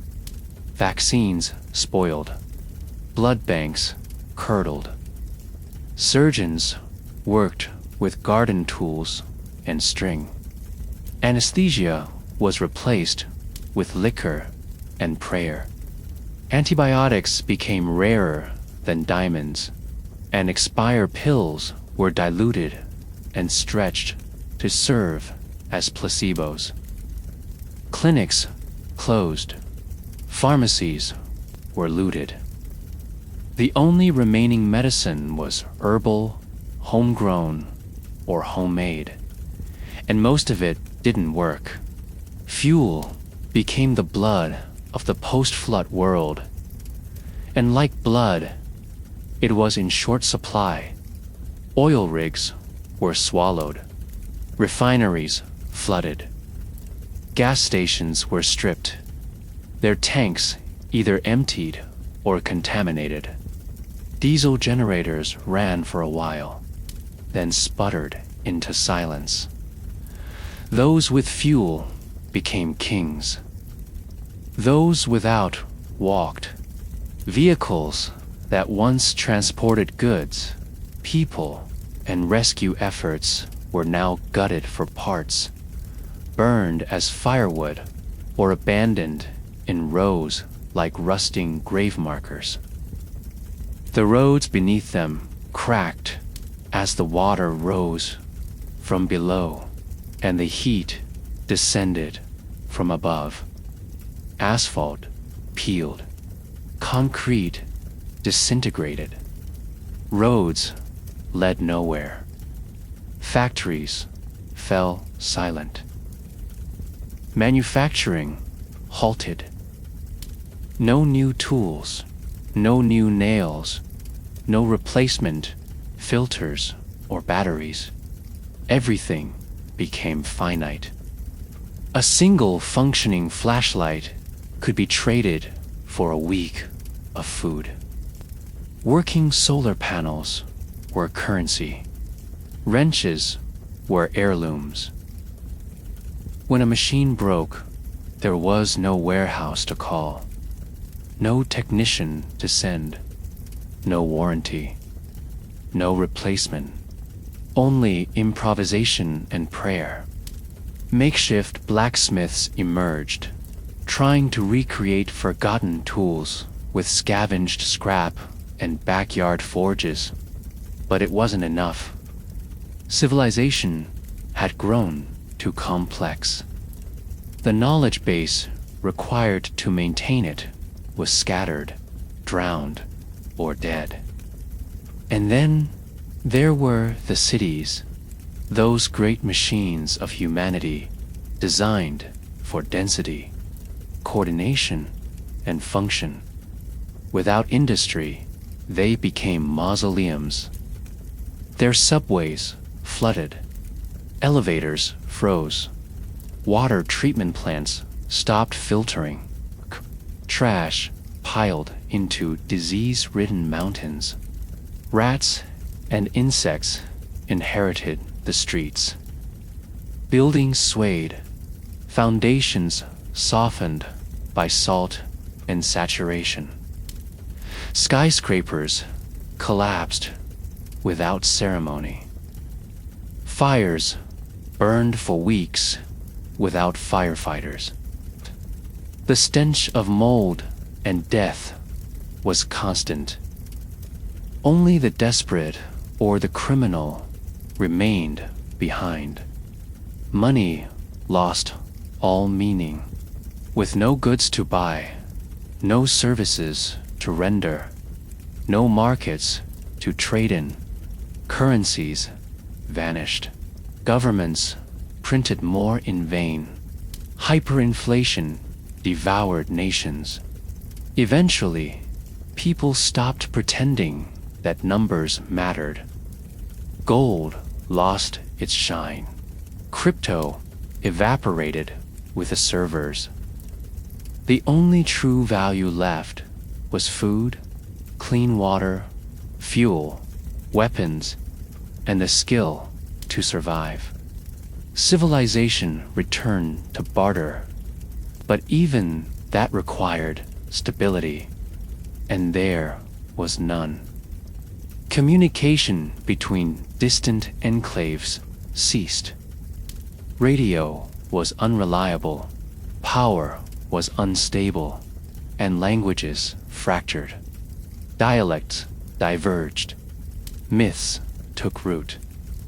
Communities grew insular, suspicious. Knowledge turned local. A mechanic in one mountain town might be a savior.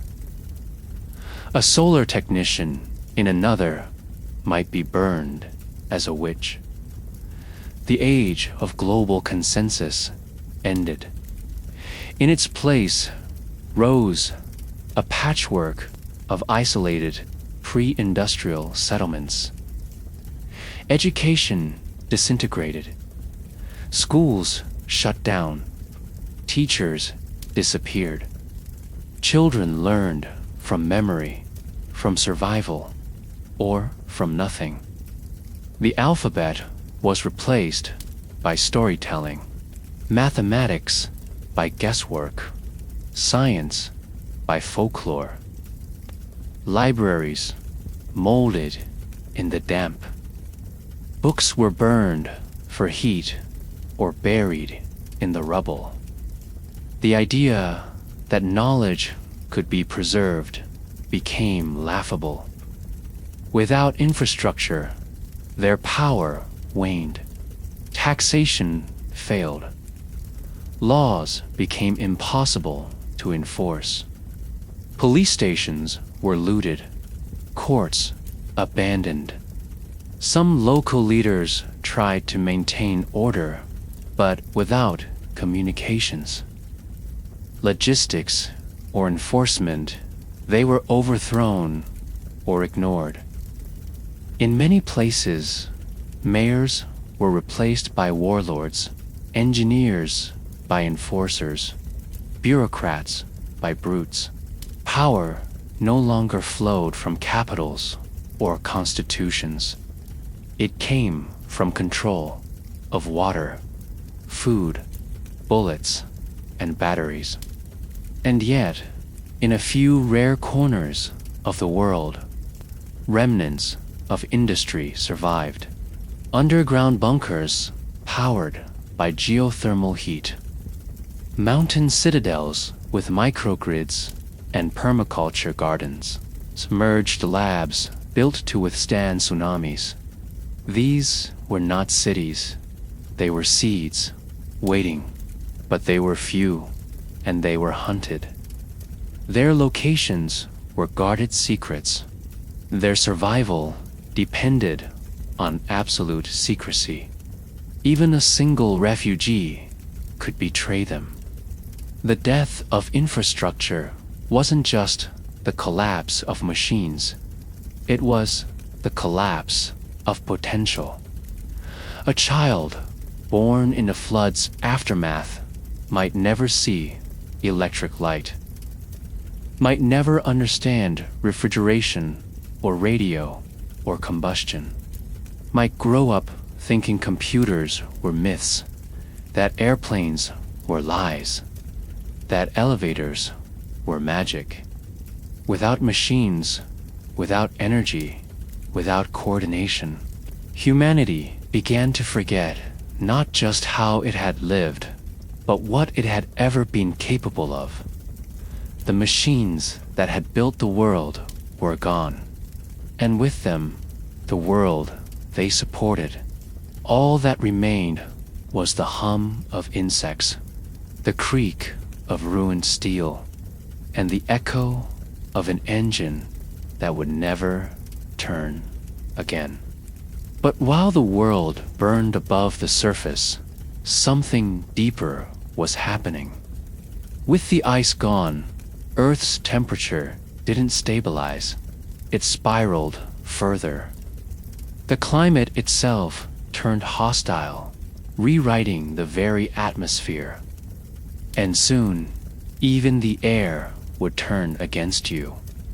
When the last of Earth's ice melted, there was a brief moment, an almost mythic pause, where some dared to believe the worst was over. The land was gone. The cities were drowned. Humanity was fractured. But surely now, the world would find a new balance. The oceans had expanded. The atmosphere had shifted. The flood had reshaped everything. What more could there be? They didn't understand the rules had changed. What followed wasn't stability. It was acceleration. The ice had not just cooled the planet, it had regulated it. It had reflected sunlight into space, kept ocean currents steady, held methane in frozen vaults, and created seasonal rhythms that guided life across every continent. Without it, Earth's systems unchained themselves. What replaced the flood was not calm.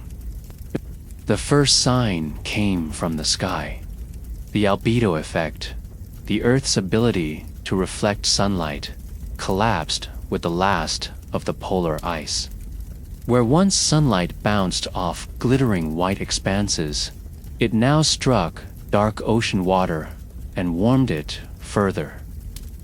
Global temperatures surged. Within a decade of total melt, the planet's average surface temperature increased by an additional 2 degrees Celsius. Then 2 more. Regions that had once been cool became ovens. Those that had already suffered heat waves became death zones. The tropics became largely uninhabitable.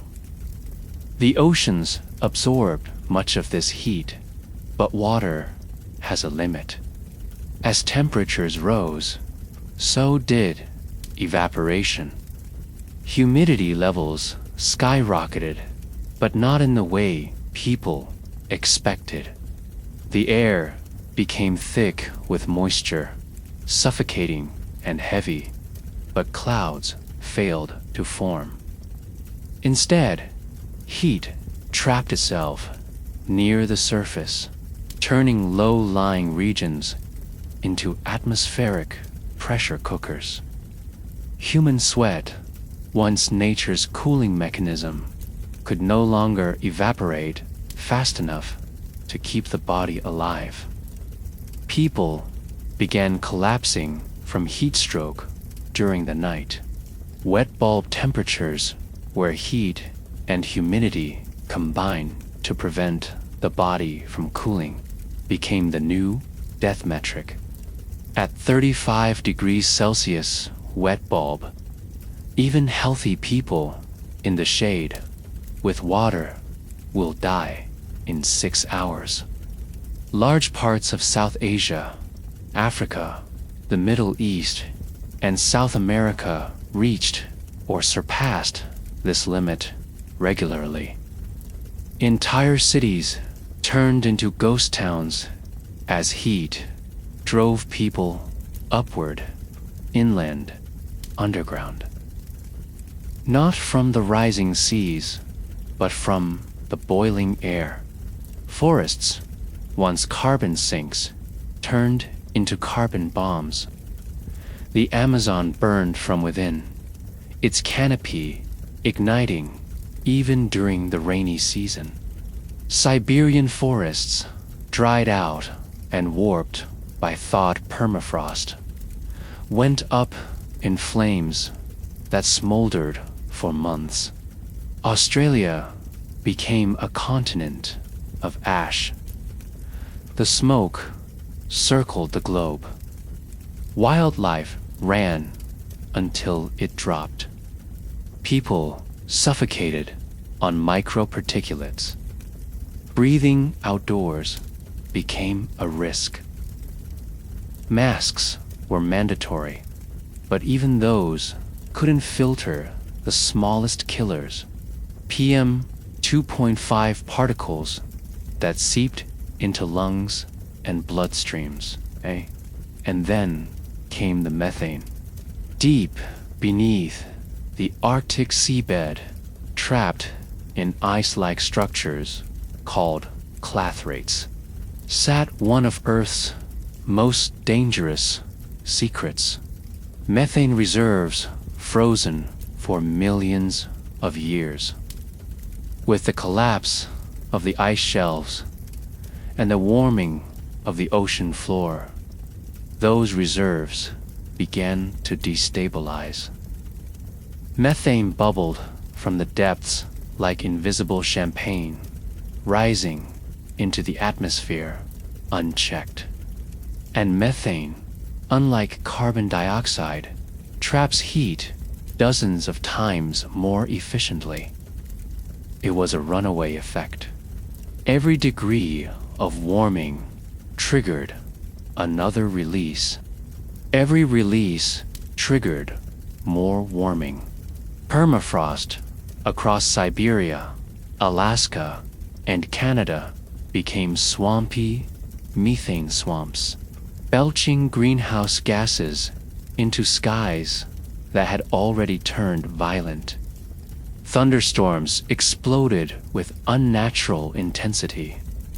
Lightning strikes sparked infernos that traveled faster than winds. Firestorms created their own weather systems, sucking oxygen from the air, lifting ash clouds into the stratosphere, and depositing black soot on mountaintops still clinging to snow. That soot hastened the melting, which fed the warming, which fed the storms. Glaciers that had survived the early floods were now completely gone. Rivers shrank. Springs dried. The mountains, once a last refuge, became arid and hostile. Grasslands turned beige, then gray, then to dust. Even deserts changed. The Sahara expanded northward and eastward, swallowing what little remained of the Mediterranean coast. Sandstorms crossed oceans, coating cities in red film. Satellite images showed an Earth that was no longer green, but rusted. Bird migration patterns disintegrated. Insects bred out of season. Pollinators died. Agriculture, what remained of it, was thrown into chaos. Crops flowered at the wrong times, or not at all. Genetic traits adapted to old climates failed catastrophically in the new one. Even engineered, salt-tolerant supercrops began to falter under the heat. Soil fertility, already devastated by flooding and salinization, eroded with every scorching season. Planting cycles collapsed. Farmers walked away from fields they had cultivated for generations, not in sorrow, but in silence. The oceans themselves changed form. Warming caused their layers to stratify, preventing mixing between surface and deep waters.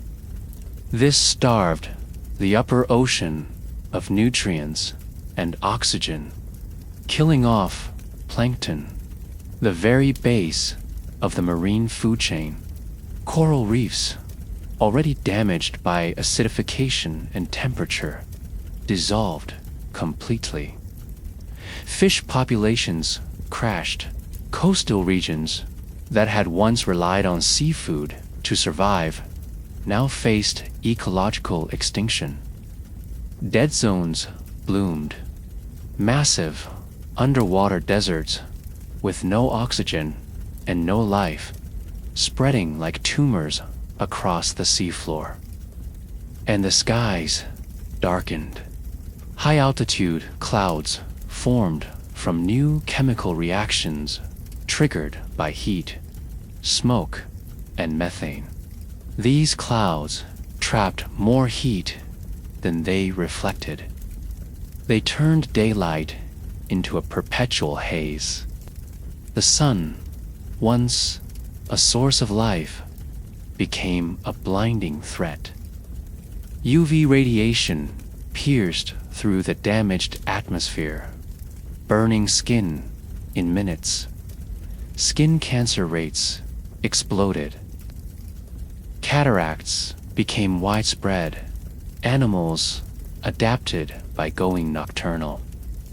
People wrapped themselves in layers, not for modesty, but to avoid being cooked alive.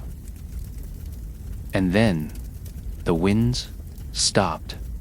Jet streams, once reliable patterns that steered weather systems across the globe, broke apart. They stalled. Weather began to linger unnaturally heat domes, baking regions for weeks. Flash floods hammering the same place again and again.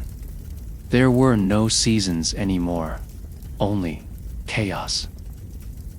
1 month could see wildfire, frost, and hurricane in the same location.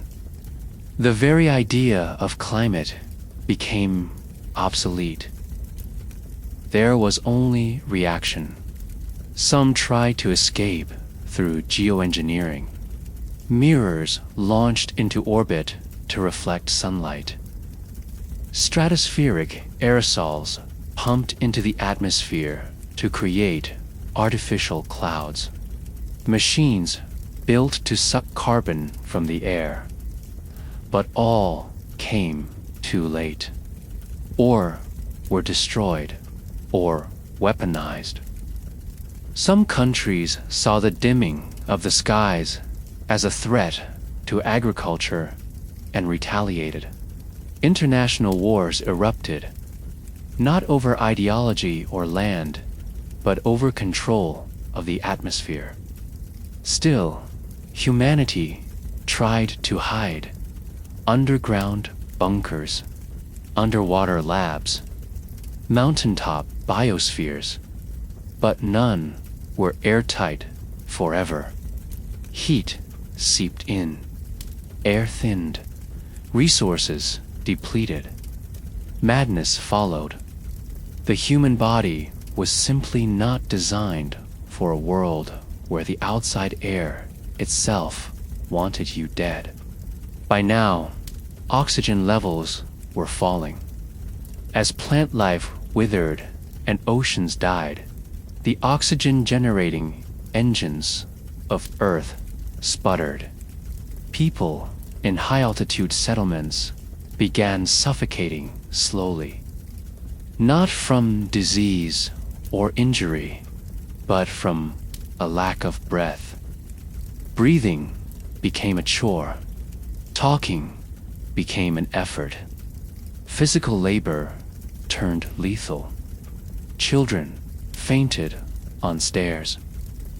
Old people never woke up. Oxygen tanks became more precious than food.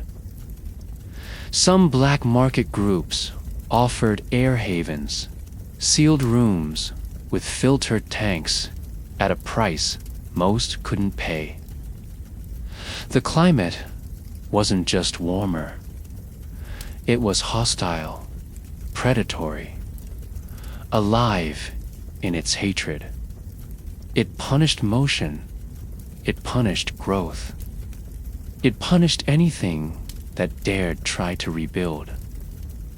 It wasn't just the heat.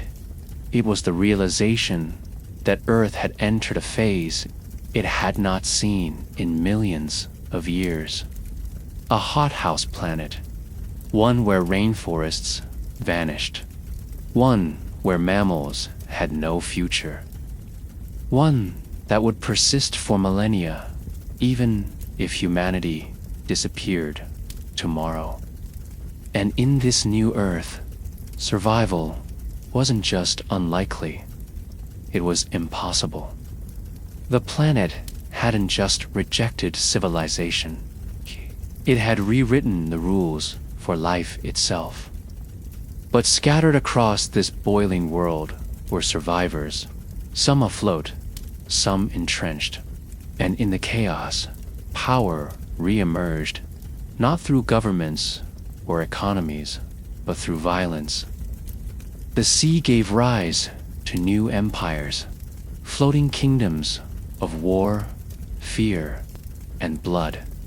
Long after the old cities had drowned, when the coastlines had vanished and the maps of Earth had turned to lies, new cities began to rise, not on land, but on the water itself.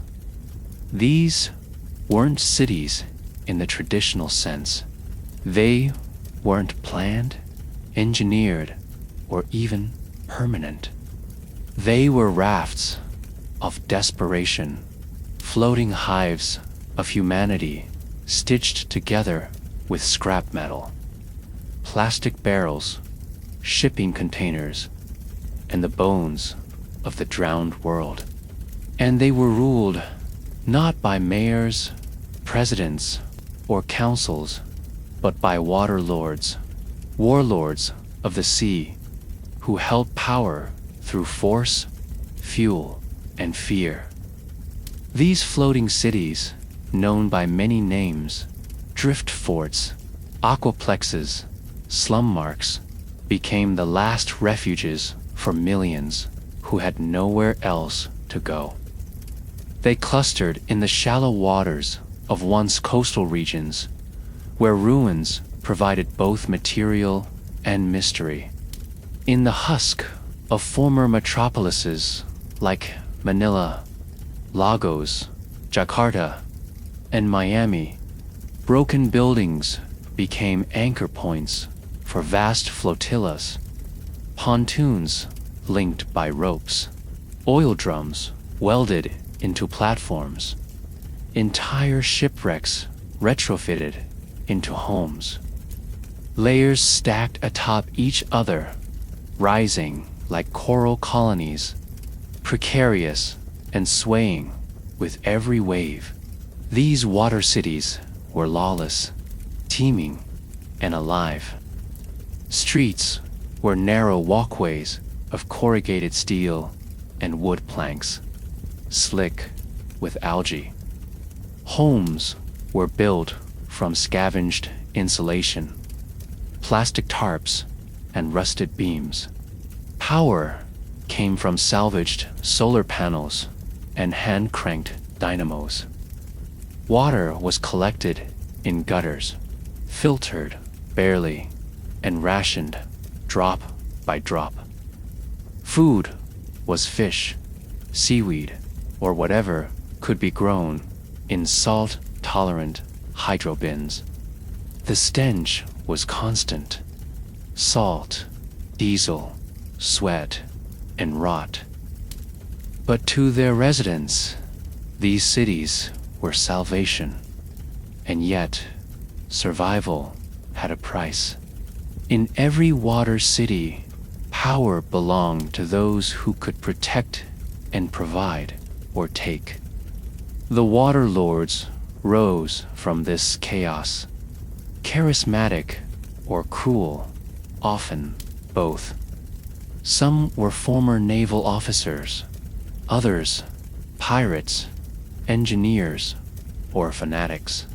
They enforced order with private armies, amphibious militias armed with salvaged weapons, drones, spear guns, machetes. They controlled access to fresh water, fuel, antibiotics, and solar batteries. In exchange, residents swore loyalty, paid tribute, and turned a blind eye to the violence that kept outsiders away. Markets were held on floating barges, where goods were traded under armed watch. A fishing net full of protein-rich jellyfish could buy a day of protection. A working water purifier was worth more than gold. In some flotillas, barter was replaced with light coin, a micro-energy currency tied to personal generators. Those who could produce power could eat. Others used blood credits, loyalty tokens issued by the ruling waterlord and redeemable only under their rule. But not all who came were loyal. Pirates roamed the seas, fast, vicious, and desperate.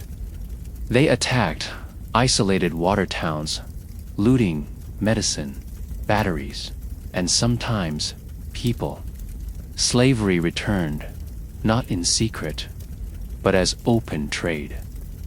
Strong bodies fetched high prices in the slave ports of the equatorial flotillas. Children were bartered for antibiotics, women for access to desalination tanks. The waterlords tolerated it. Some even profited. In their view, morality had sunk with the cities. All that remained was survival. Religion twisted itself to fit the flood. Cults emerged across the water cities, preaching that the sea was a god, that drowning was rebirth, that the old world had been a sin washed clean by divine salt. These flood prophets stood on platforms made of ruined altars and spoke of the final baptism, urging followers to release their burdens, sometimes by leaping into the sea. Others preached salvation through purity, enforcing brutal codes. No meat, no metal, no memory of land. Heretics were thrown overboard or left to drift. Some water cities turned inward, becoming fortresses. Giant nets surrounded their borders. Harpoon guns watched the waves. Visitors were interrogated, stripped, scanned for disease or intent. If deemed untrustworthy, they were set adrift in leaky boats without oars. These cities printed their own flags, flew their own banners, held ceremonial races and drownings.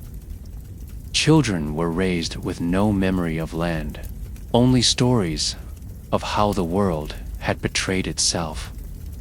They learned to swim before they learned to walk.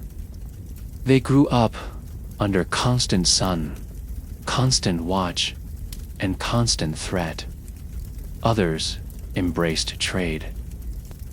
Like sea-bound caravans, they sailed between survivor enclaves, offering food, tech, and medicine in exchange for labor, relics, or blood. These mobile cities operated like medieval kingdoms on waves, led by charismatic captains who commanded fleets of barges, skiffs, and drones. They were both feared and welcomed merchants and marauders in one. When they anchored, smaller cities either fled or opened negotiations. The unlucky ones were boarded and bled dry. The technology that survived did so in fragments. Some flotillas operated ancient desalination ships powered by biofuel made from sea, algae. Others relied on patchwork, wind turbines strapped to masts. Communications were limited to shortwave radio, hacked drones, or signal lights. Navigation was done with printed maps, stargazing, and sonar repurposed from fishing vessels. Every storm was a threat. Every malfunction, a crisis. There were no rescue crews, no coast guards. If your generator caught fire, your entire section of the city might burn or sink. And yet, these cities thrived in their own feral way.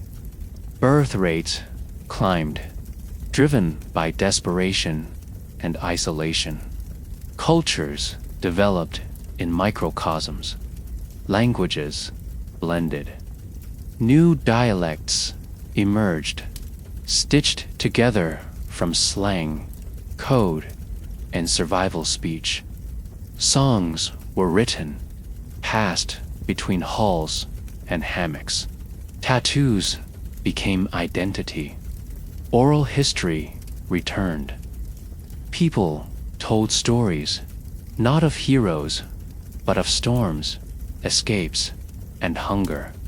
A girl who caught a shark with her bare hands. A boy who traded his eye for a solar battery. These stories were currency. Truth became secondary to meaning. But the greatest threat to the water cities came not from within, but from the rising ocean itself.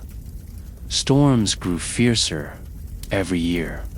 Rogue waves smashed entire flotillas. Cyclones dismantled floating neighborhoods in minutes. Some cities tried to anchor to the seafloor. Others tried to migrate to calmer waters.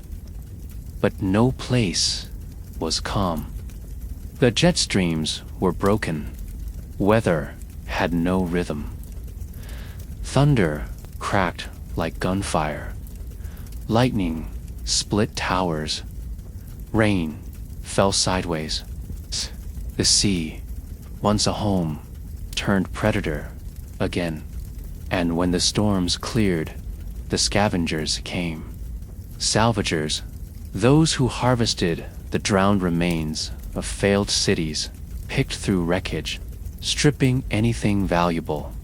Copper, wire, desil membranes, blood bags, children.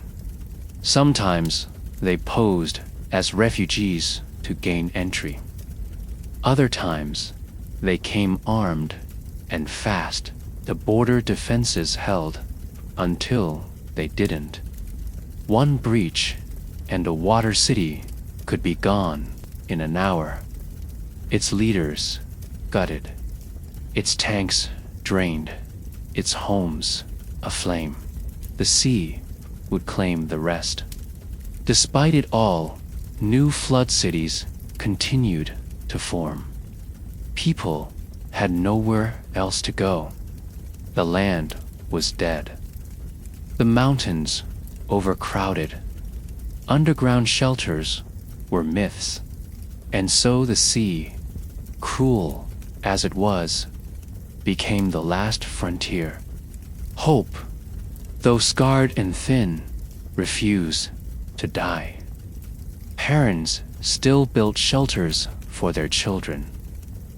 Artists still painted on the sides of rafts. Musicians strummed water-damaged guitars. Lovers danced on rocking decks beneath stars, half hidden by haze. Life, in some fractured way, went on. But these floating cities weren't civilizations. They were symptoms.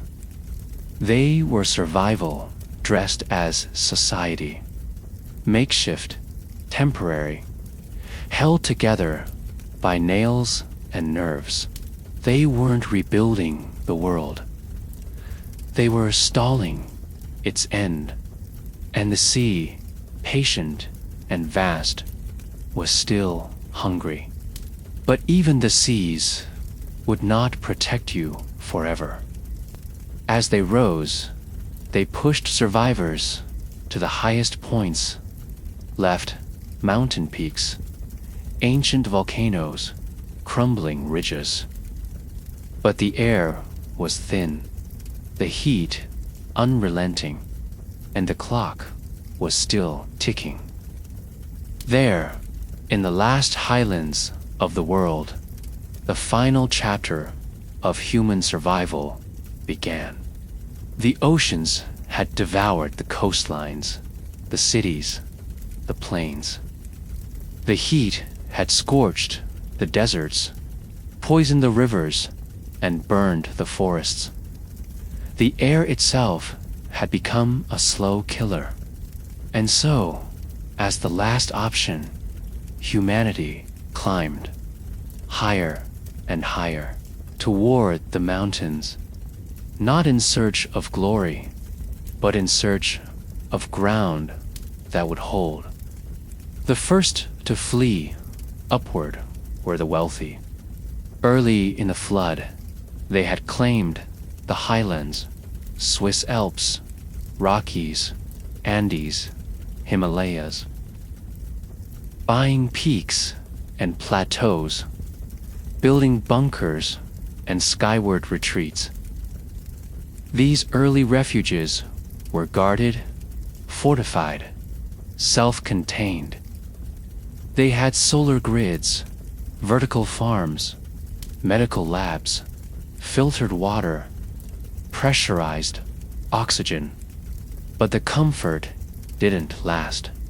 The supply chains collapsed. Technicians disappeared. Replacement parts never came.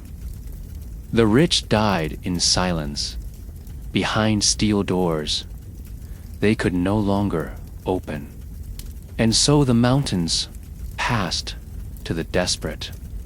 The migration to higher ground was a slow-motion stampede. Entire nations moved upward by inches. As the floods swallowed lowland towns and midland cities, those who had not died of thirst or famine followed narrow trails up crumbling roads, avalanche paths, and ancient goat tracks. They built with whatever they carried: canvas, tarp, rusted sheet metal. Villages sprang up at altitudes where only moss and snow once existed. Places once called summits became streets. Ski resorts became town halls. Monasteries became hospitals. Mountain caves became morgues. Life at elevation was brutal. The air was thin. Oxygen levels dropped by nearly half at the highest habitable peaks. Children were born gasping. Elderly collapsed just walking. Lungs never fully filled. Every conversation was short. Every step uphill felt like lifting iron. People learned to live with permanent headaches, brittle nails, stunted growth, and purple lips. Every cough was a threat. Respiratory infections spread like fire. The sun scorched, unfiltered by atmosphere, blistering skin in minutes. Frostbite arrived at night, even after 40-degree days. The body was constantly confused, too cold, too hot, too tired to resist. Food remained scarce. Most crops couldn't survive the altitude. Terraces were carved into the slopes, but landslides and shifting weather destroyed them regularly. Goats and chickens were hoarded like royalty. People ate what they could: lichen, beetles, bark, boiled rock broth, laced with herbs and hope. Protein was precious. When an animal died, nothing was wasted. Not the meat, not the bones, not the blood. Some practiced high-altitude aquaponics, cycling water and nutrients in glass domes patched with plastic wrap and desperation. But for most, starvation remained a steady drumbeat. Water was cleaner in the mountains at first. Glacial melt trickled down from snow caps, feeding springs and small streams. But the glaciers weren't infinite. Every year, they shrank, their blue ice turning gray, then black, then gone, with no new snow to replenish them. The mountains began to die from the top down. Springs dried, streams vanished. The last snowmelt turned to mud. People fought over droplets.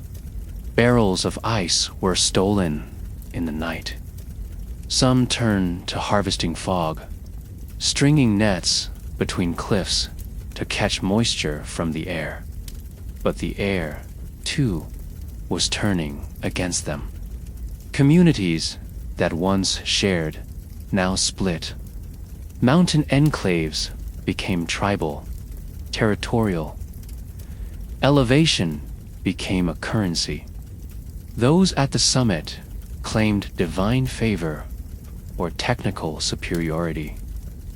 They looked down, literally and figuratively, on the ones clinging to lower ridges. Skirmishes broke out over oxygen tanks, growing space, access to solar rays.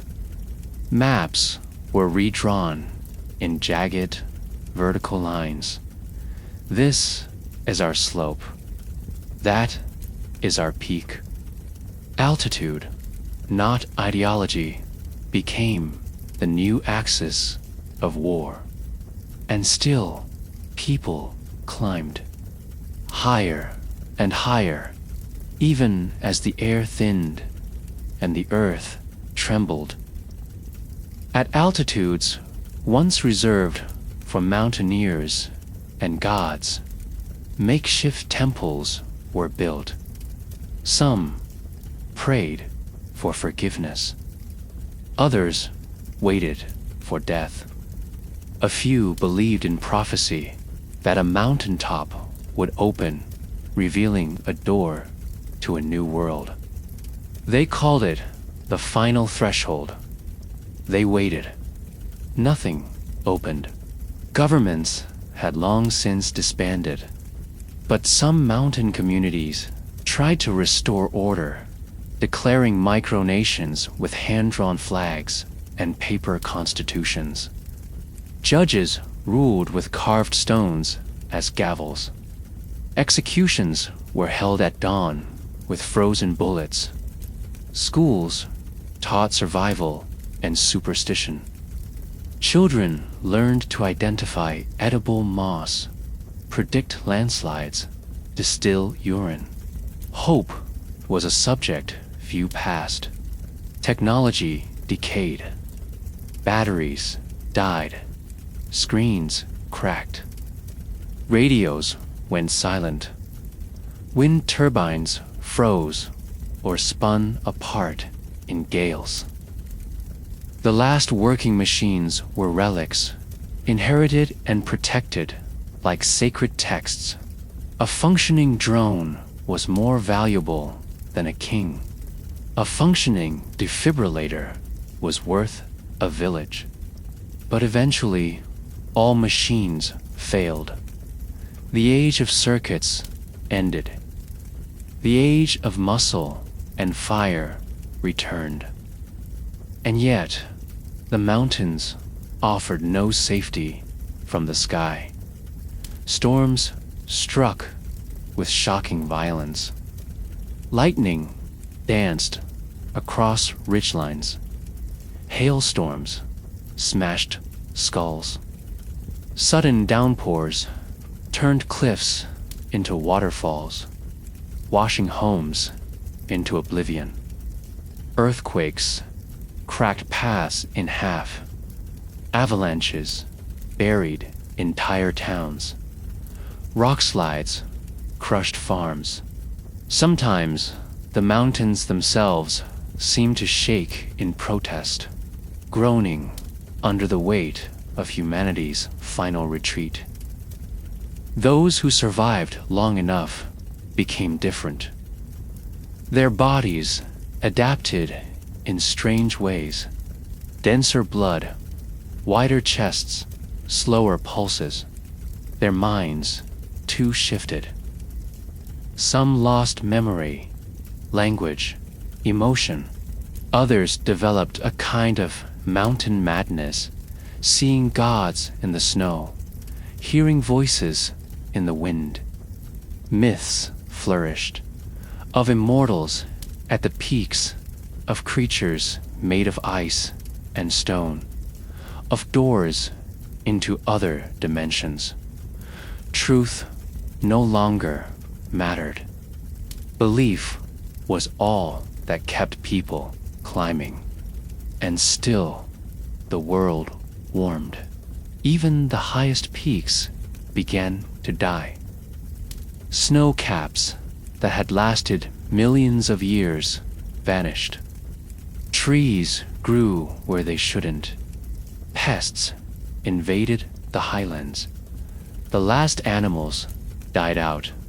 Even bacteria struggled to survive in the ever-thinning, ever-warming atmosphere.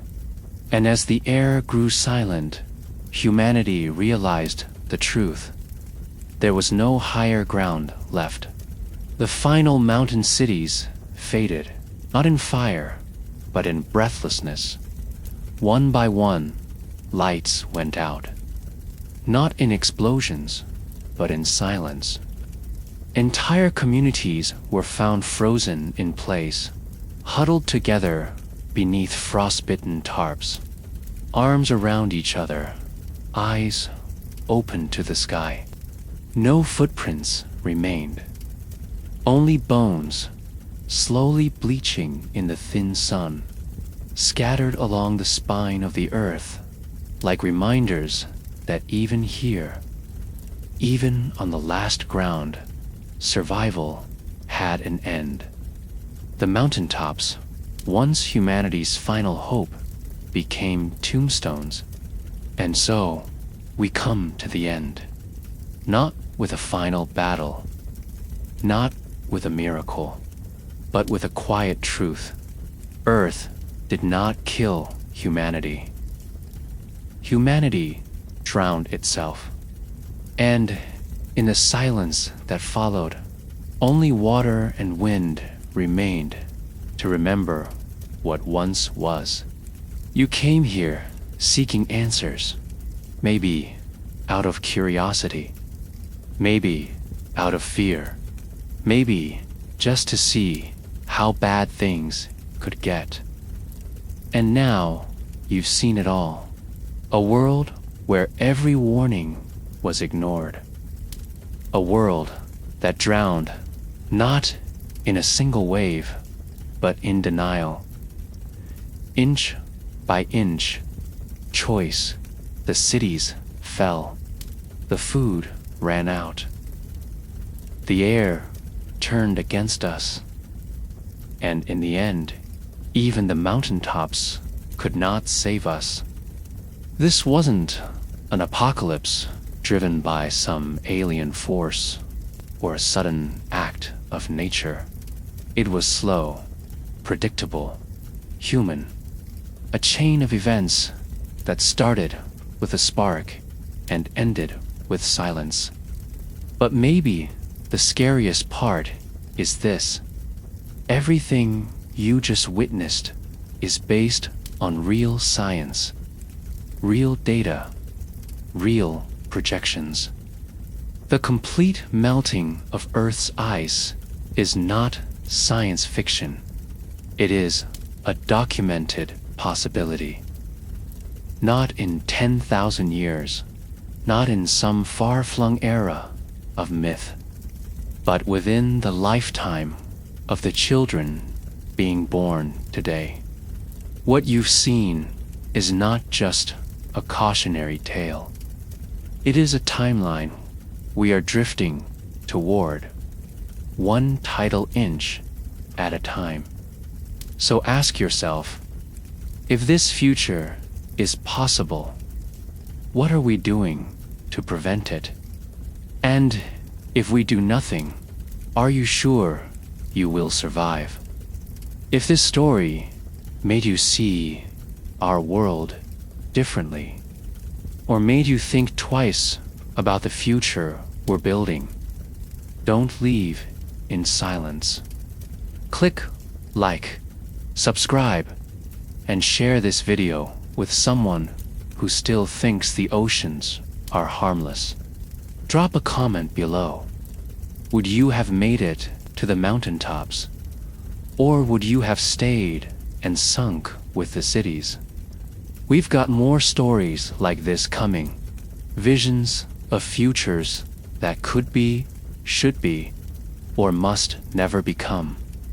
But only if you stick around to witness them. Until next time, stay aware and stay above the waterline.